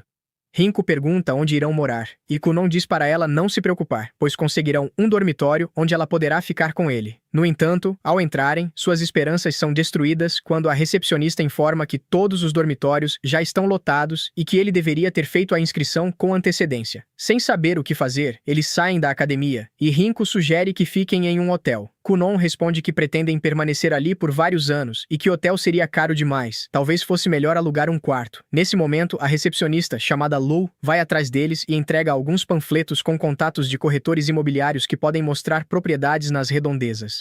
Os olhos de Kunon brilham ao imaginar alugar uma casa só para os dois e viver de forma independente, como fazia em seu país de origem. No mesmo dia, conseguem alugar uma bela casa próxima à academia. Na manhã seguinte, retornam para a prova de admissão, mas Lou informa a Rinko que ela não pode entrar, pois apenas alunos e funcionários têm permissão para passar daquele ponto. Rinko tenta suborná-la, mas não funciona. Enquanto Rinko espera do lado de fora, Lou conduz Kunon por um corredor até um campo gramado, onde ele encontra outras 3 pessoas aguardando para serem avaliadas. Ao chegar, ele observa todos com seu olho especial. O rapaz do brinco tem um dragão no pescoço. O sardento não apresenta nada de especial, e a santa brilha com uma luz nas costas. Os jovens o cumprimentam e perguntam se ele veio para o exame. Kunon responde que sim e se aproxima da santa para perguntar se ela vem do reino sagrado. Ela confirma com confiança. Animado, Kunon comenta que é a primeira vez que conhece alguém com atributo de luz, já que esse atributo permite usar magia de cura, e pede que ela lhe conte tudo. A santa o chama de atrevido e percebe claramente seu flerte. Mesmo assim, Kunon insiste em conversar enquanto comem algo doce, enquanto os outros notam o quão intenso o novato é. A santa pergunta por que ele quer saber sobre sua magia, e explica que a luz é superior a todos os atributos, e que uma magia superior não pode servir de referência para alguém inferior. No entanto, o rapaz do brinco rebate dizendo que a magia não tem hierarquia. A santa não compreende essa visão. Ela comenta que, diferente dos demais, carece de emoções, e que falar normalmente poderia acabar ofendendo alguém. Essa ausência de emoções se deve à cicatriz do herói, a mesma maldição que Kunon carrega. Isso faz com que ela se torne ainda mais fascinante aos olhos dele, que comenta que o encontro dos dois é obra do destino. Nesse momento, um professor chega, interrompendo o flerte de Kunon. Ao observá-lo com seu olho especial, ele vê orbes de luz ao redor do professor e ratos no chão perto da assistente. O professor pergunta ao assistente se todos estão presentes. Ele se apresenta como Soft Cricket, professor da academia, acompanhado de sua assistente Safi. Antes de tudo, os parabeniza por terem ingressado. Isso os deixa confusos, já que supostamente fariam um exame. Mas Soft explica que, na academia, basta ser um feiticeiro para ser aprovado, embora ninguém saiba disso, e que aqueles que possuem um emblema não podem ser ignorados. Ainda assim, haverá um exame. Ele conta que a academia possui 3 cursos. A terceira classe, grupo básico, onde são ensinados os fundamentos da magia. A segunda classe, grupo guiado, uma turma comum com mais alunos. E a classe especial, de pesquisa livre. Na classe especial, quase não há alunos. Lá, eles são livres para aprender o que quiserem, podendo aprimorar ou criar feitiços, escrever grimórios ou fabricar artefatos. Kunon aponta diretamente para essa classe, mas Soft explica que ali são formados feiticeiros de elite. Então, entrar ou se formar não será fácil. Cada um foi recomendado por seus países ou mestres, que afirmaram que eles têm potencial para ingressar na classe especial. Kunon já está empolgado para o exame, mas antes farão uma prova prática. Cada um deverá dizer seu atributo, o nível do emblema e quantos feitiços conhece. O primeiro é Hank Bate, o rapaz do brinco, com emblema de fogo de 2 estrelas e 7 feitiços conhecidos. Ele demonstra seu melhor feitiço, Karil. Kunon explica que o fogo segue a magia enviada antecipadamente. É um feitiço de baixa dificuldade, mas por permitir traçar uma rota, pode ter infinitas aplicações. A próxima é Rhea House, com emblema de vento de 2 estrelas e 8 feitiços conhecidos. Soft se surpreende com a quantidade, ainda mais sendo todos do mesmo emblema. Antes de usar seu feitiço, Rhea pede que se afastem um pouco. Ela reúne o ar em um único ponto e dispara, gerando um forte impacto de vento. Kunon explica que Fugaru concentra o mana no ar, reúne e o dispara como vento, mencionando que feitiços intermediários consomem muito mais mana do que os básicos. Depois da demonstração, como Reis Saint Lance, seu atributo é luz e ela é uma feiticeira de 3 estrelas capaz de usar 5 feitiços. O protagonista fica ansioso para ver. A santa esclarece que sua especialidade é magia curativa, mas como não há feridos, usará um ataque ofensivo. Um raio de luz dispara de sua mão, surpreendendo Kunon. Sem mais, ela encerra sua apresentação. Agora é a vez de Kunon. Ele se apresenta como um mago de água capaz de usar 2 feitiços. Todos ficam chocados ao ouvir isso. O supervisor pergunta se ele está falando sério. Kunon confirma, mencionando os feitiços básicos, Ori e Rubu. O supervisor demonstra certa decepção, pois recebeu até um pedido direto para que o exame dele fosse o mais difícil possível. Confuso, Kunon vê o supervisor mostrar 2 cartas, uma de Landmont e outra de seu mestre Shanley. Os outros estudantes ficam impressionados ao ouvir esses nomes. Um deles pergunta se o supervisor conhece seu mestre. Ele responde que sim. Afinal, não há feiticeiro na academia que não o conheça. Ao perceber que seu mestre pediu aquilo, Kunon não tem escolha a não ser aceitar. A professora se irrita ao vê-lo tão confiante, comparando-o ao grosseiro de seu mestre. Para não ter que encará-lo por muito tempo, sugere começar imediatamente o exame e mandá-lo de volta para seu país. Confuso, Kunon pergunta se ela tem algum problema com seu mestre. Ela nega, mas Kun não acredita muito. Sem mais rodeios, o supervisor decide iniciar o exame.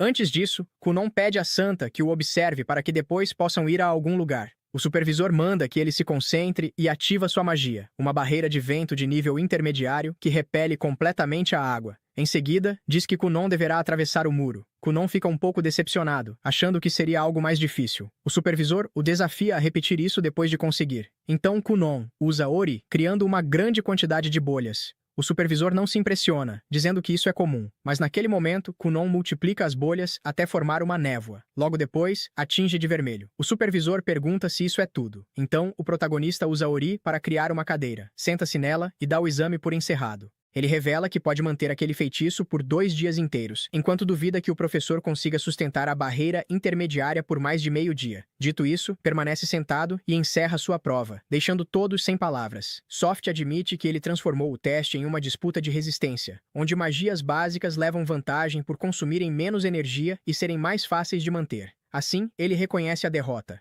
Kunon se alegra e desfaz a magia. Para Soft, Shanley enviou um garoto assustador, enquanto Kunon se gaba para Reis. A assistente anota seu desempenho até quebrar o lápis. Outro professor chega chamando Soft para a entrevista, mas confunde a magia de Kunon com uma poça de sangue. Já em outra sala, Kunon continua falando com Reis sobre combinar sua magia de água com a de luz e convidá-la para um famoso forfight, mas ela o rejeita. Soft interrompe o flerte avisando que haverá entrevistas individuais.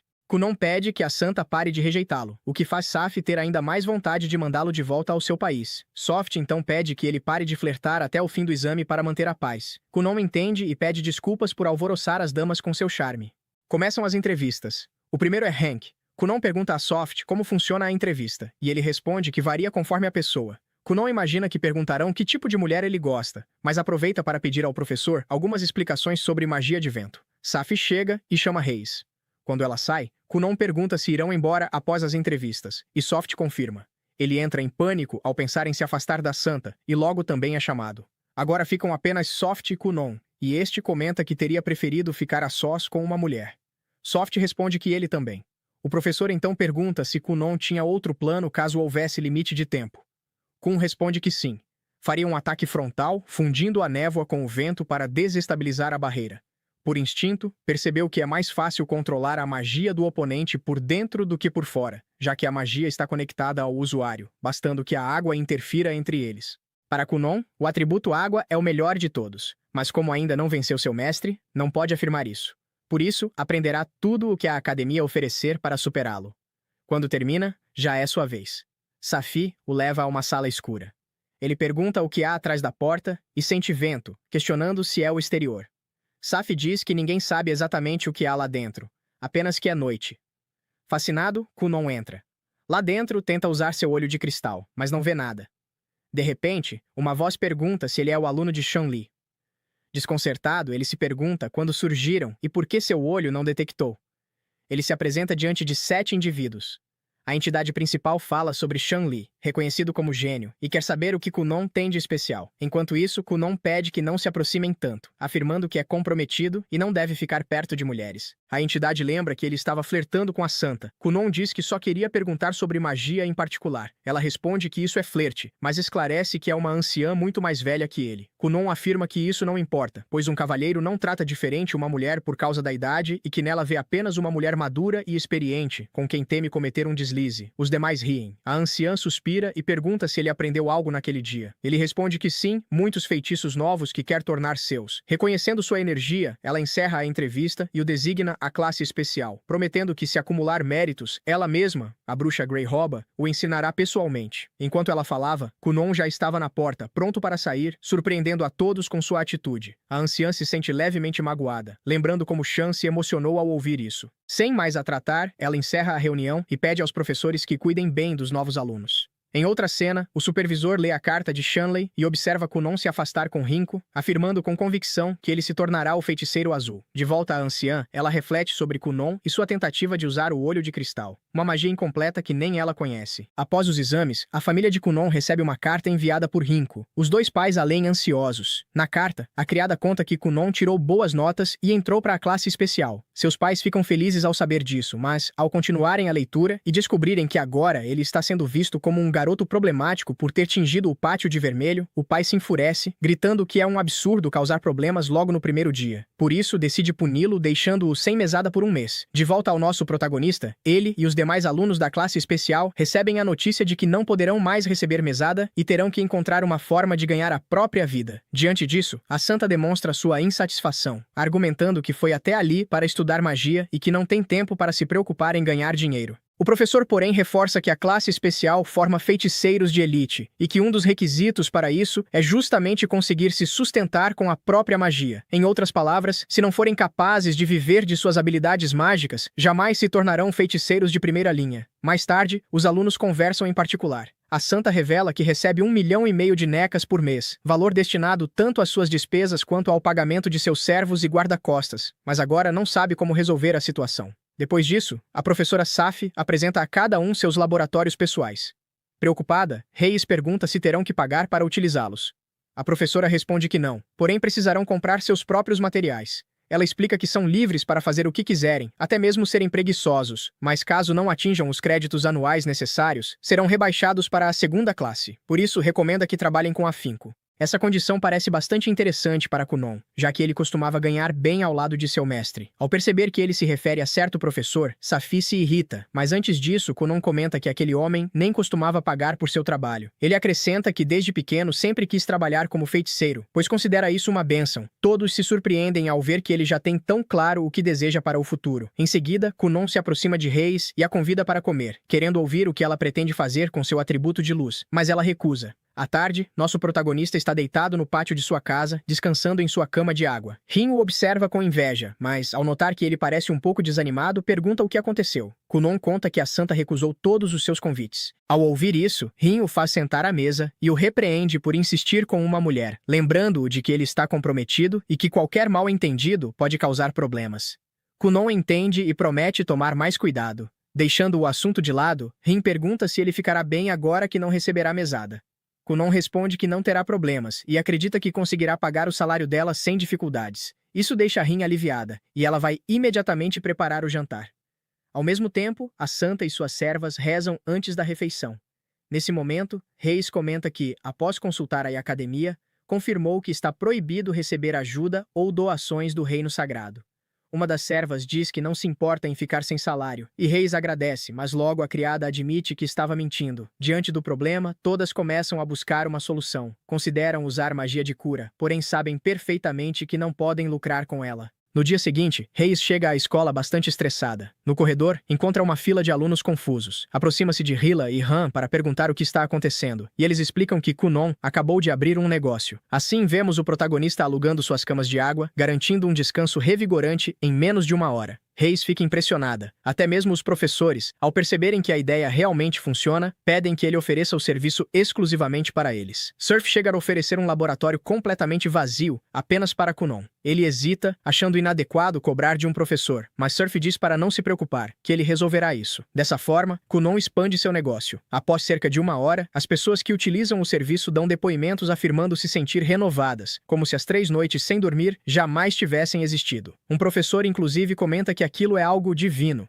Kunon, por sua vez, fica bastante satisfeito com o dinheiro arrecadado. No dia seguinte, enquanto organiza a fila, uma mulher bastante elegante para diante dele e o observa com interesse. Ao mesmo tempo, 2 alunas o observam das sombras. À noite, Reis está sentada com suas servas, prontas para jantar, quando uma delas sugere que ela peça conselhos ao seu professor. Reis afirma que já havia buscado orientação. No entanto, recomendaram que procurasse Kun. Diante disso, suas servas sugerem que ela peça ajuda aos colegas, mas ela responde que também lhe indicaram recorrer a Kunon, algo que claramente não pretendia fazer. Mesmo assim, no fim, engole o orgulho e decide procurar nosso protagonista. Resignada, estava prestes a explicar seu problema, mas Kunon pede que espere e chama a professora Safi para evitar qualquer mal-entendido. Agora, com tudo devidamente formalizado, Reis conta sua situação. Depois de ouvir, Kunon sugere que ela cobre por curar ferimentos, mas a santa explica que não pode lucrar com um poder sagrado concedido por Deus. Então ele pergunta se sua magia de purificação poderia ser aplicada em algum produto. Reis responde que sim. Diante disso, Kunon a convida para criar e vender artefatos mágicos ao seu lado. Safi pede que aguardem um momento, reconhecendo que poderiam ganhar muito dinheiro, mas alerta para possíveis conflitos caso compartilhem os direitos da criação. Kunon a tranquiliza, afirmando que Reis seria a única criadora principal. Em seguida, pergunta se ela concorda, e Reis aceita, deixando o protagonista radiante.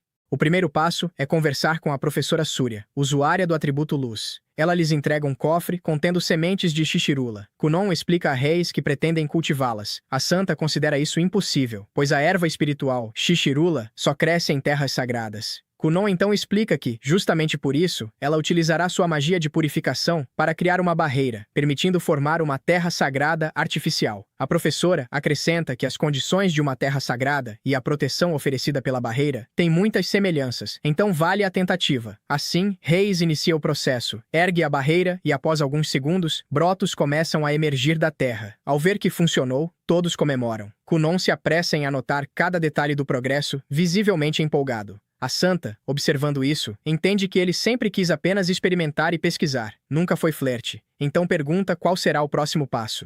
Kunon explica que irão preparar ungüentos e, se tiverem sucesso, poderão ganhar 1,5 milhão de necas. Reis fica chocada ao saber que aqueles 5 brotos valem tanto dinheiro.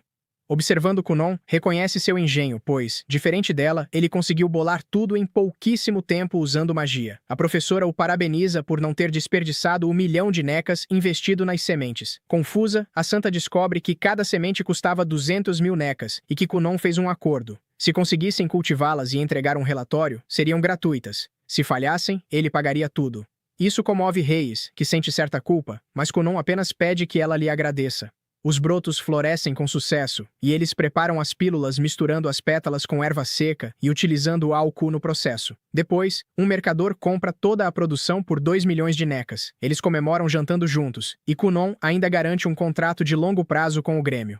Mais tarde, no laboratório, Ruya e Han procuram conselho sobre como ganhar dinheiro. Kunon brinca com eles, mas acaba pedindo ajuda em seus próprios projetos. Por fim, 3 garotas misteriosas despertam no laboratório, revelando que seu verdadeiro objetivo é recrutar Kunon.